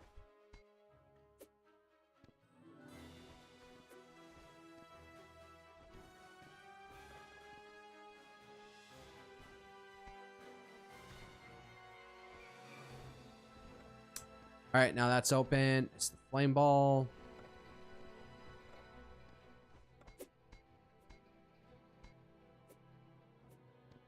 That was like some sort of trap.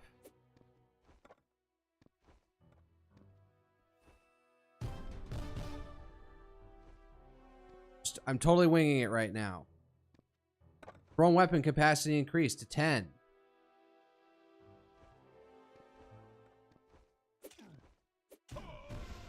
Well, there's a floor there of some sort, so I'm guessing whatever it is. Damn. Do I still have the upgrade, or does that, because I didn't save, it doesn't? Oh, no, it keeps. Oh, I explored all the way down there. Kind of blown out all the other way I can explore around here for right now, so I guess I gotta go through that door.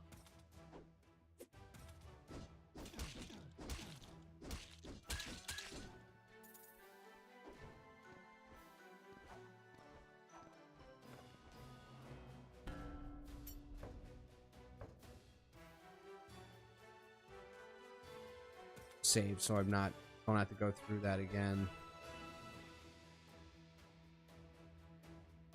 Running around. What an ominous looking face that is. That's actually kind of disturbing. Mostly skull, but it's like the engorged head afterwards that is kind of creepy. It's Yakubian, you might say.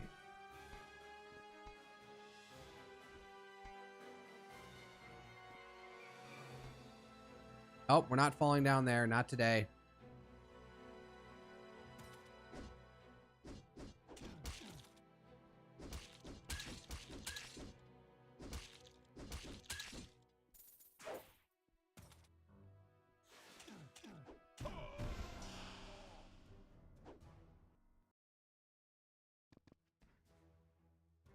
Their ability to just land on you and start causing damage is really annoying.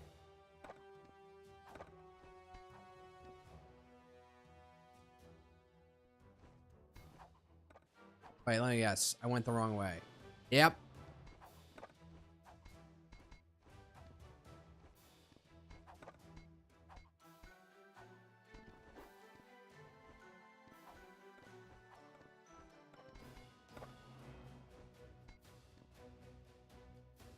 That was retardedly frustrating. That should not have been that hard. I am tired. Alright, we'll keep this going for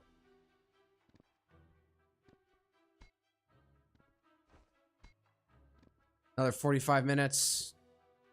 Oh, not that way. Not today. Not into the spikes of death.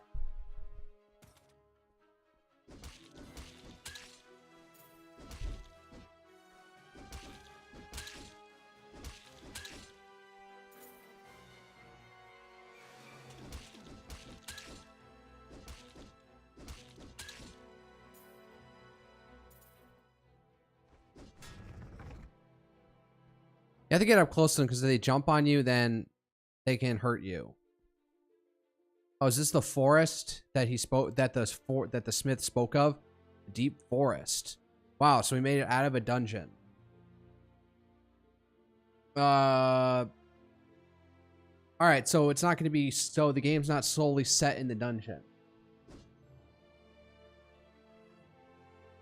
It takes place elsewhere, so there's more to this world.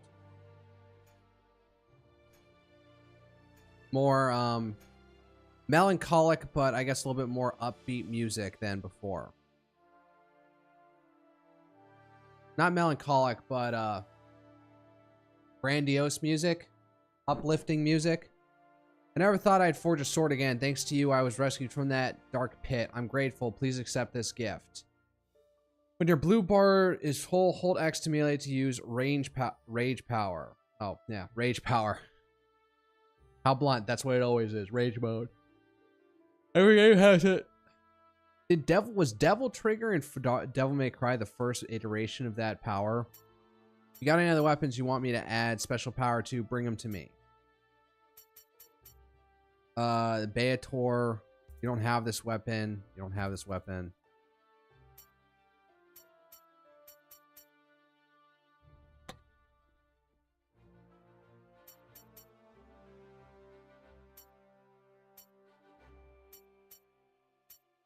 What's this one? Sword of Destruction, Great Sword, Spear. Oh, I can get a spear. I can get a great sword too. Can't go into his abode. Yes, let's save. Thank you. Annoyingly, I can't press up to cycle through to get to the close option.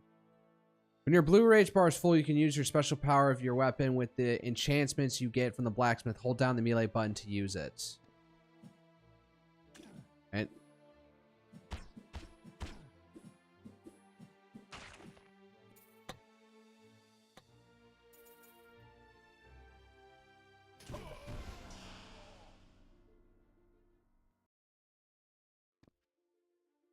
Oh, so Conan can't swim. Beholgar can't swim. Looks like Daddy Beator didn't. Wow. Okay, that's just embarrassing.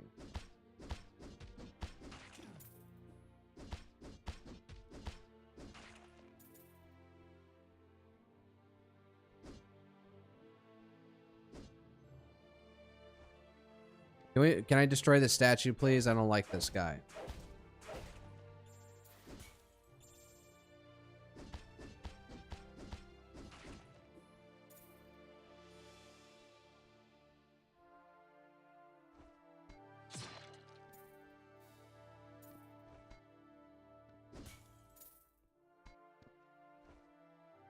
Reminded me of something from Fire and Ice. It's just weird animated film, standalone film by some famous artist. I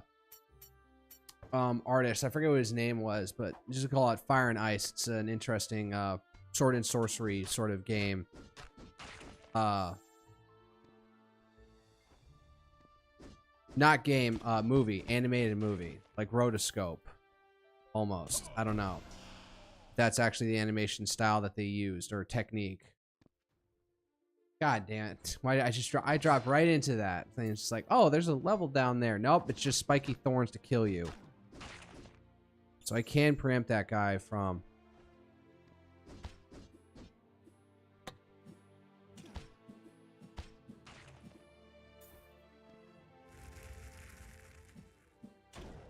Man, you swing wide, don't you?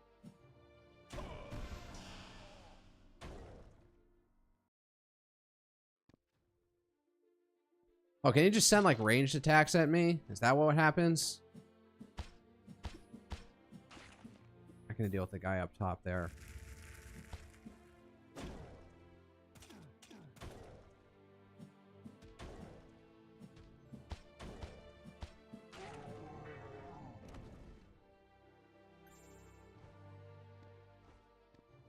Alright, so I can just get behind him and wail on him without consequence. Do have to sacrifice a bit of health running into him, I guess.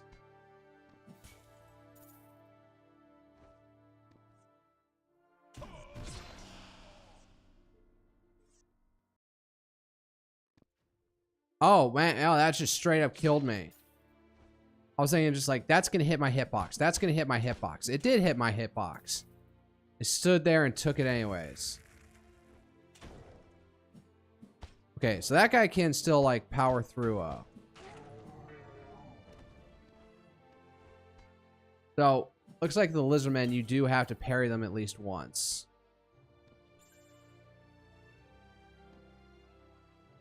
Some health items.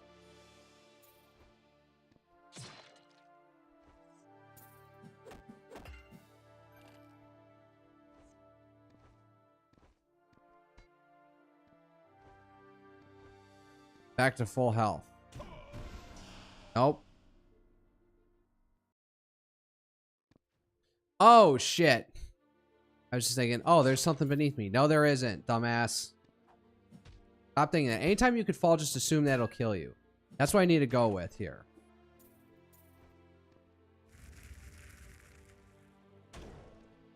See, I had to parry him at least once in there.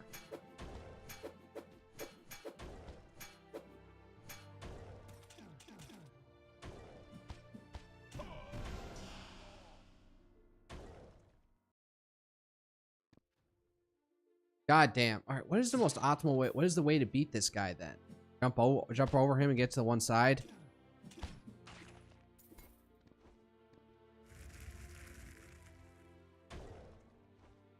All right, so I was parrying. I guess I have to time it right.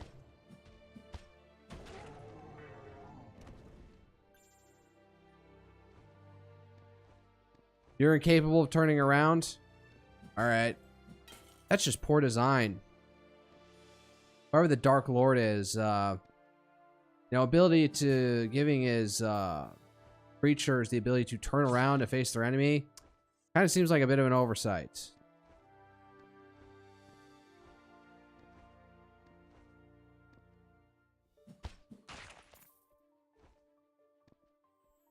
There we go. Hello. Who are you? You just showed up and then attacked me. Oh.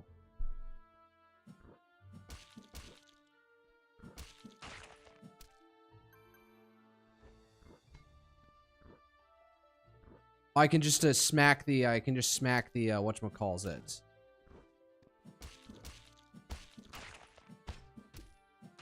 Oh, god damn it.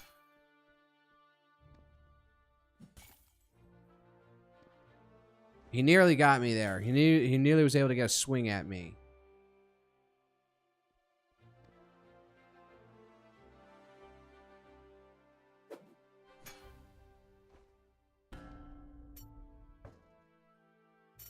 Oh, let me save here first at least.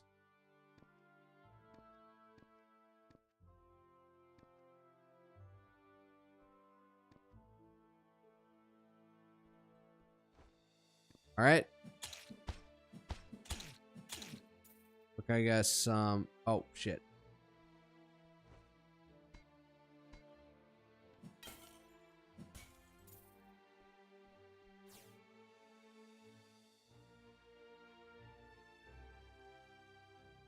Here are the things you will do now. Enter the cave at the end of the forest, but beware. It is, if you see the giant lizard, you are dead. Along the way, you will come to 2 waterfalls. After you pass them, a wall will block your path. Dig under the wall as far as you can, then go right. There, Taram's treasure is there. But remember, every treasure is plagued by a demon. I warn you, my sin is off my hands, Hantor. Enter the cave at the end of the forest, but beware, if you see the giant lizard, you are dead. That sounds like a boss. Along the way, you will come to 2 waterfalls. After you pass them, a wall will block your path. So, enter the cave at the end of the forest. Along the way, you'll come 2 waterfalls. After you pass them, a wall will block your path. So, cave, giant lizard boss, 2 waterfalls, wall, dig under the wall, go to the right. If I can remember that. Hopefully this doesn't actually, And I'm dead. Fuck. Alright, can I get out of that, though? I want to see if I can actually, exfiltrate from there successfully.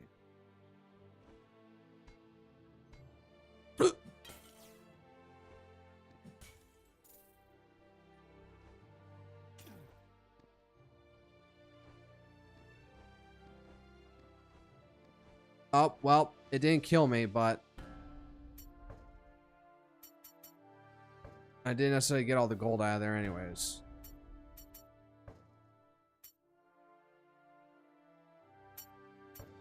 I can also fast travel. Oh, deep for Dungeon of the Rotting. All right. Wait, hold up. Kureizar Palace, the Jin Pit, Land of Bones, Kur level 2. Okay, damn, I got the hiccups.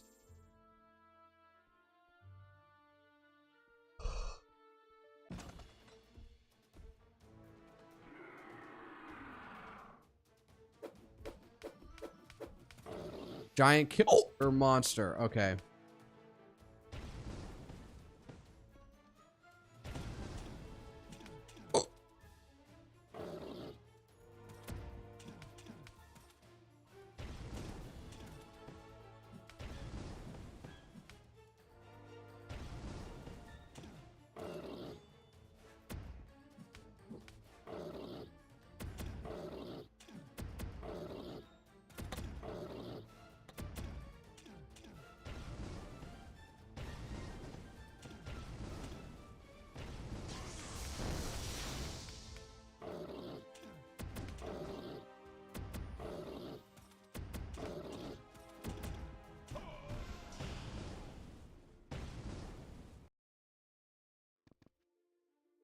And I'm dead. Fuck. Alright. I should get this second time. This doesn't look too hard. Proceeds to do even worse than the first time. Hello.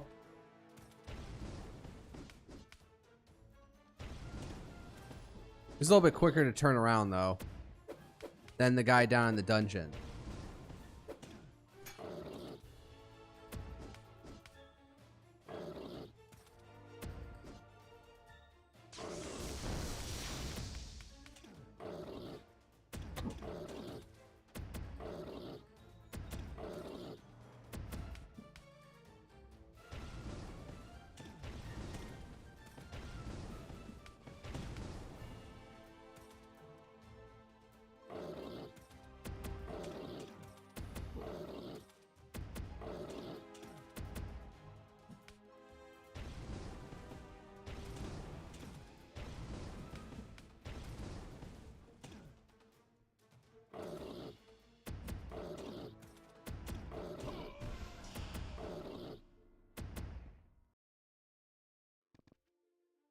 Oh, wow, and I jumped right into those thorns. All right.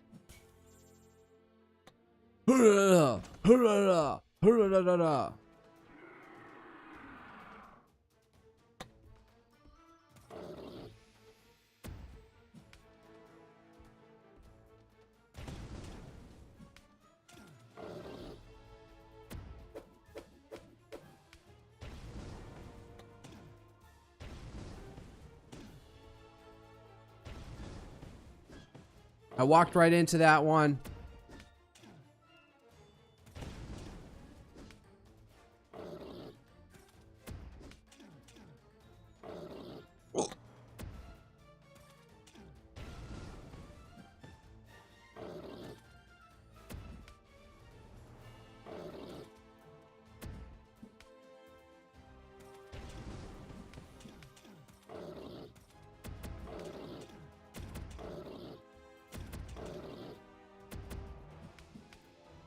Roll. I gotta make sure that when I roll, I don't land on him.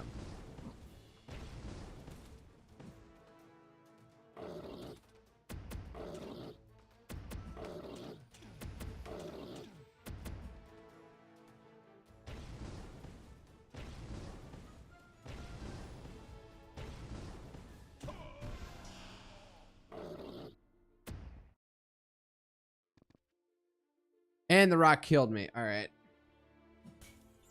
I'm not dodgy enough. I don't dodge damage well enough in this game.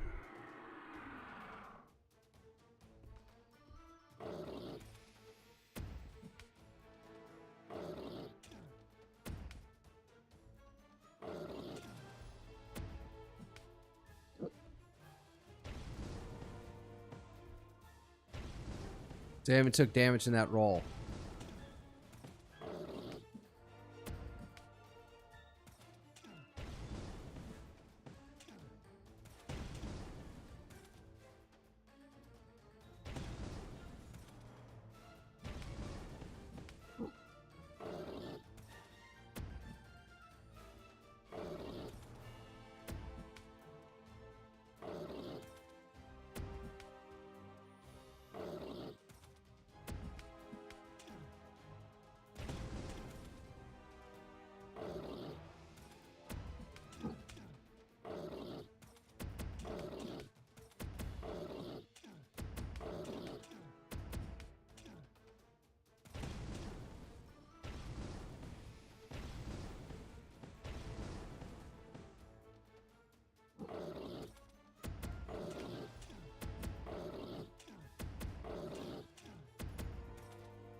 Really do have to roll when he does that. Ah, fuck.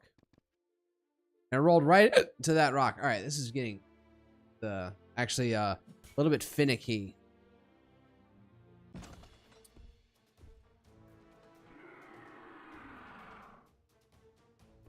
All right.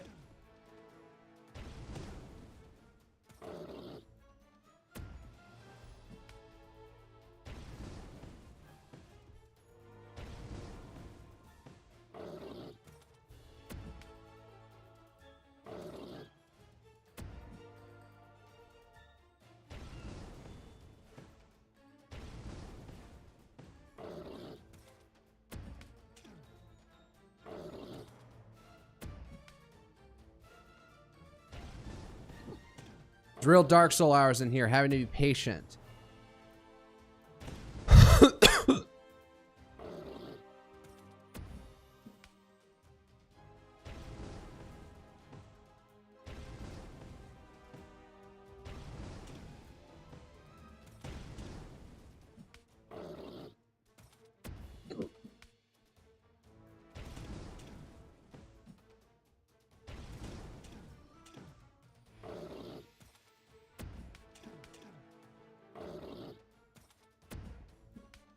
All right, I'm only down to like a quarter health.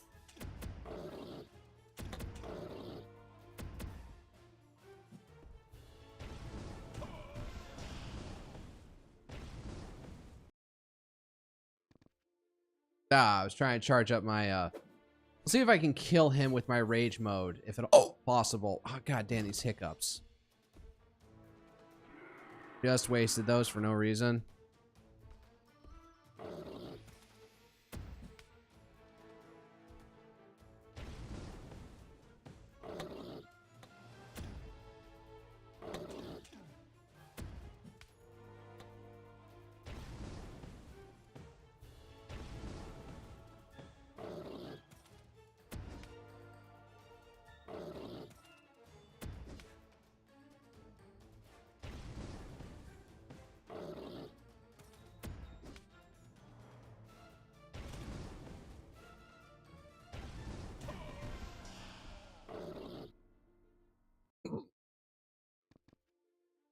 Oh, and I just jump right into the walls. All right.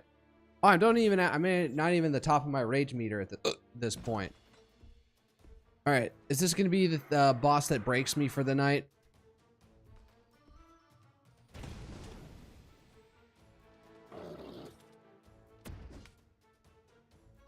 No, don't throw rocks.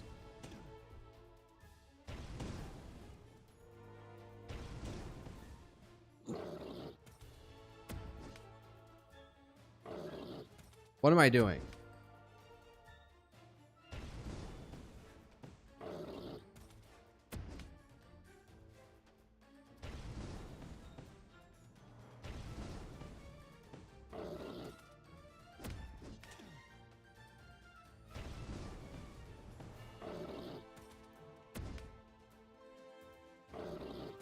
All right, dodge.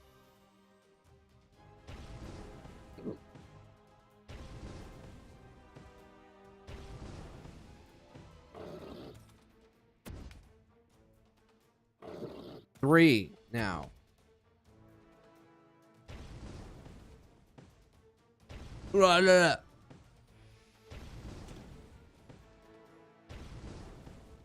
Wide.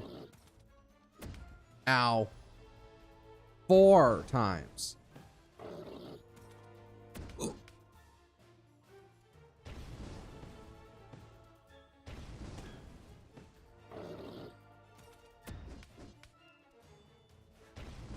Wide.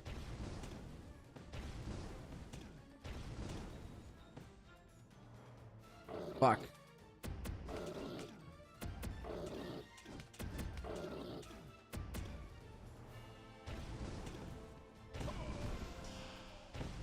Just taking damage. That sucked. Oh, and I'm just jumping right into the rocks. Like I get stimulated and then just like, oh, jump. No, that's not gonna work.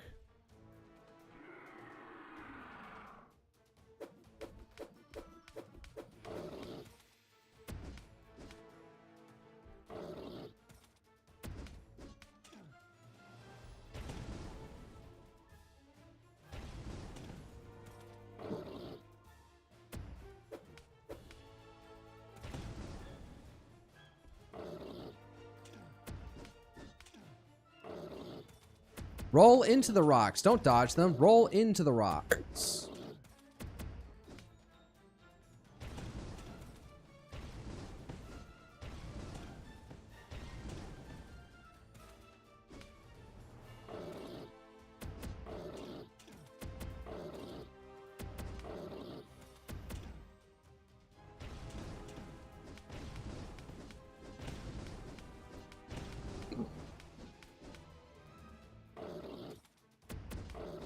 You can't tank him.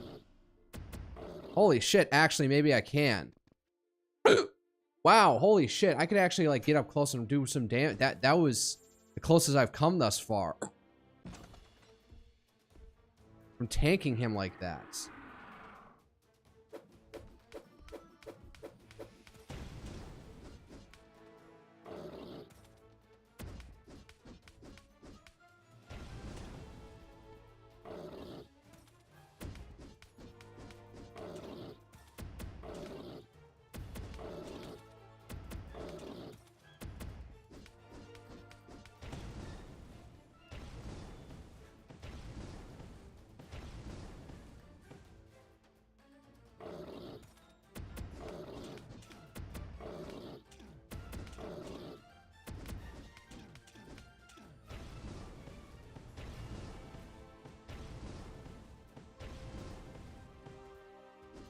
Hold up.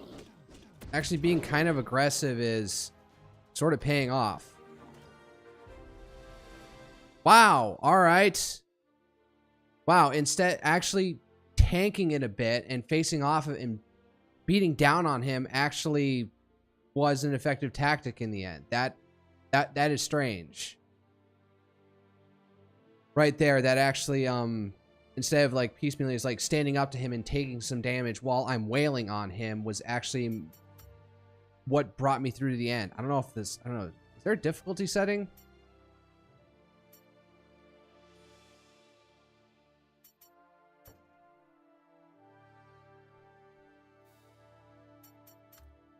How you like this? No, I'm gonna go back. I don't even know what bloom effect even is. Alright, but that's interesting. Hark, the one who seeks this ominous passage, the mother serpent has sealed this realm before you. For the beast whose wrath is fireborn shall be your final doom. Yeah, fat chance. Alright, save. Need 4 steel. 4 steel. I don't even have any steel anywhere.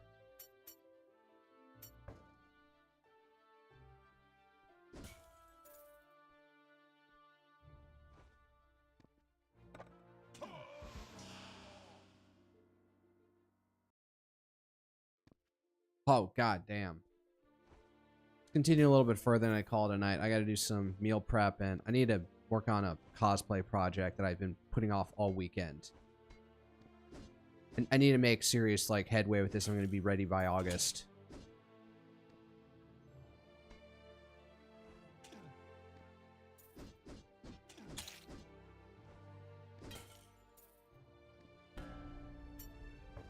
God damn.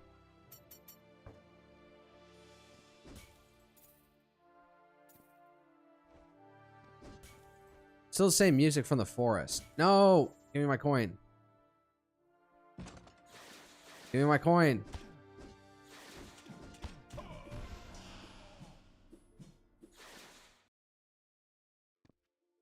Oh, man. Oh, wow, wow, wow, wow, wow. They just came up and ambushed me. Whoosh. Whoa, whoa, whoa. Let's talk here. Let's talk here a moment, gentlemen. Let's calm down here.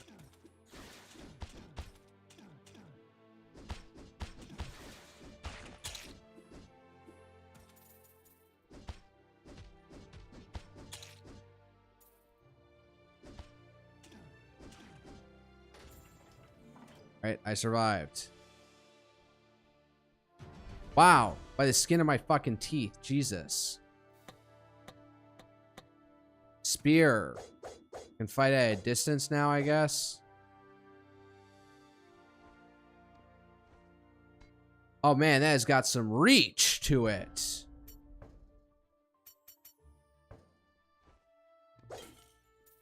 Alright, save so I don't have to go through that bullshit again. Alright.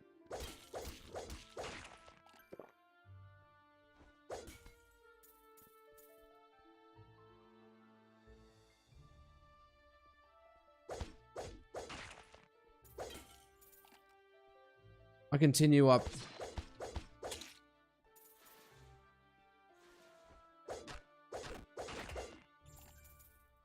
Continue on a little bit more till half an hour.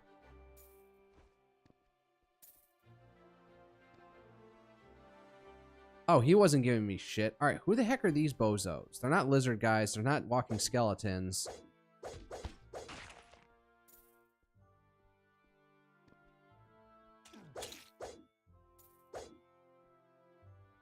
Again, the graphic, the guy is only holding his sword. He never holds the alternate weapon that I switched to.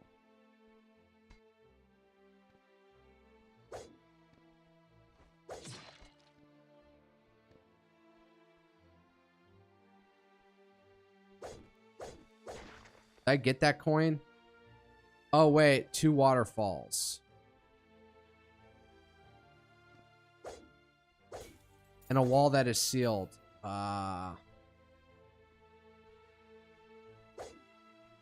gonna be its lair, isn't it?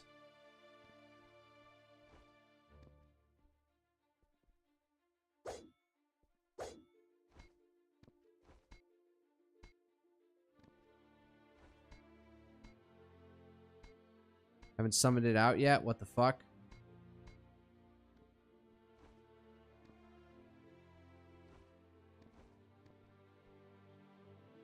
Two waterfalls.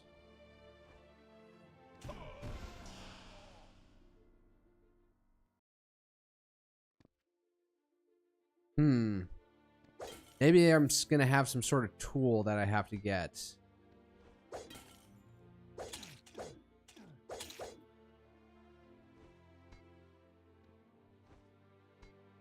Wow, Jesus, you were glitched out in the floor there and giving me doing damage to me.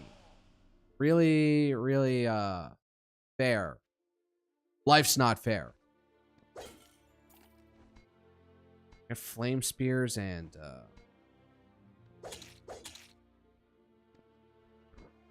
you just alternate through whichever throwable weapon you have. Heck. Oh, got it. I heard the sound effect of the coin clinking. Sometimes, you know, I'll hear, looks like I make contact with the coin, but then I don't hear the clink sound. So, we're here.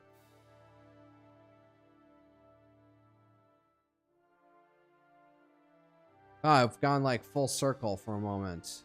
Oh.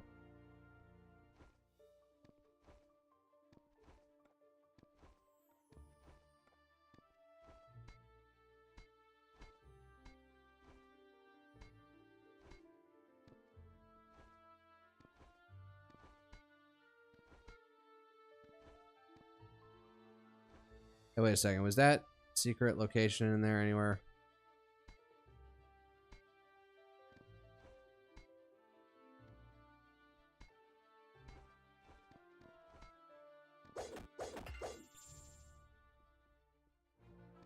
Oh yeah, there was a secret location. Got a bunch of stuff. Awesome. Guess I'll save.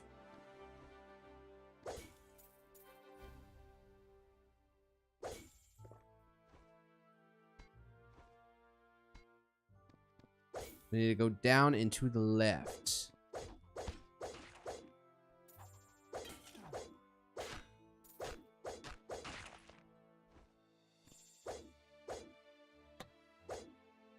So if anything, each weapon is better because, let's see, hold up. Reach.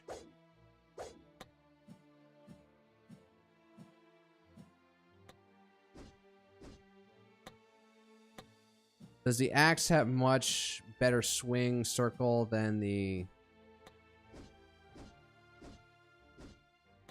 Maybe the sword has a more complete circle of attack. And the spear is just like, whatever. You have 2 giant sweeps plus a stab motion. You can see the sort of effect where, I guess, the air rush actually crystallizes. Or becomes manifest.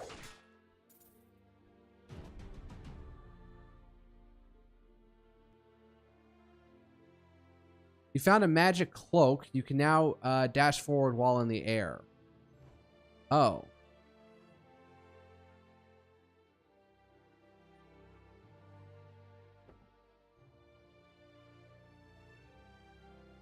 What?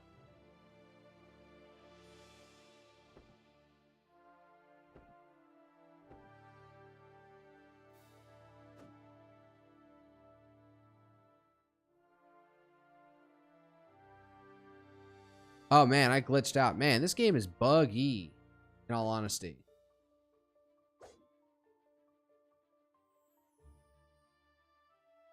I can't even unpause. What the fuck?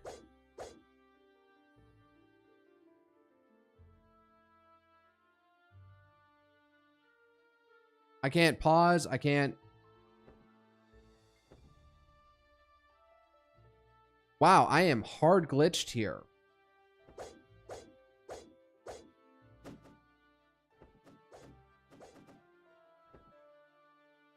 I'm not dying anywhere, but... Well, alright then. You know what? I'll give that as an excuse to call it for a night. It's Sunday. I got some stuff to do. I need to do some stuff. Meal prep. For lunches. Then,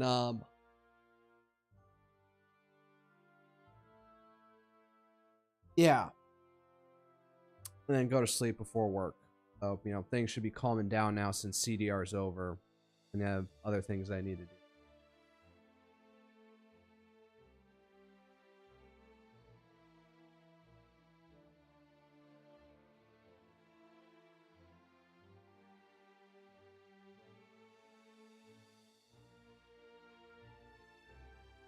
Yeah, that's it. So before I get off from my seat, I should make a stream for Saturday and a stream for Wednesday, as I'm going to my 2-stream schedule now to not wear myself out. This is a nice song. I probably should find out. It's not the worst thing to listen to.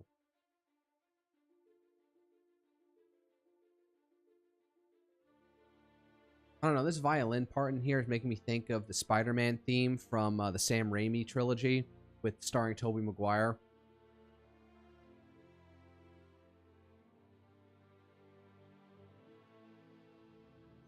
Yeah, this music is more Marvel-esque than it is Lord of the Rings. Maybe it is like, I don't know. It's more Conan, maybe it's 1980 sword and sorcery-esque than anything else. Then again, maybe all these instruments played together just have the same feel to them. Alright, that's enough commentary for me. I'm gonna cut stream and then force quit the game, and then I'll figure out. I'm not sure if I'm gonna ever return to this. This is a one-off thing. Probably go back to Starturday again. Far Cry 4 on Thursday. No, on Wednesday, and back to Old World, which I may close up soon. I might finish off there, and then yeah, I'm gonna finish up Old World. I'll find some spot to finish with in I don't know. It's a good like end of Act 2. I'll go up to Act 2 of Far Cry 4, and then I will start OG Resident Evil 4. And once Old World is over, I kind of want to go back to Total War. Do something Total War Attila, either the Grand Campaign, Charlemagne Campaign, or the maybe even the last Roman Campaign. I'll go back into that era with Total War Attila. So yeah, now that'll be the plan for right now. I have also commissioned a short which should be coming out. Hopefully I can release it on a Friday, this coming Friday, and link to my Old World stream. If anything, why don't I put in a commission for a low effort thumbnail for me and Total War Attila? Yeah, I'll probably do that. I'll probably procrastinate on it. I was even thinking that like I'd finally put in a flight for Off-Kai now. We'll see what happens. All right, that's enough rambling. That'll be all for tonight. So, regular stream. Hopefully, I can have a regular stream schedule of Wednesday and Saturday now. But for now, good night and good luck. See you all next.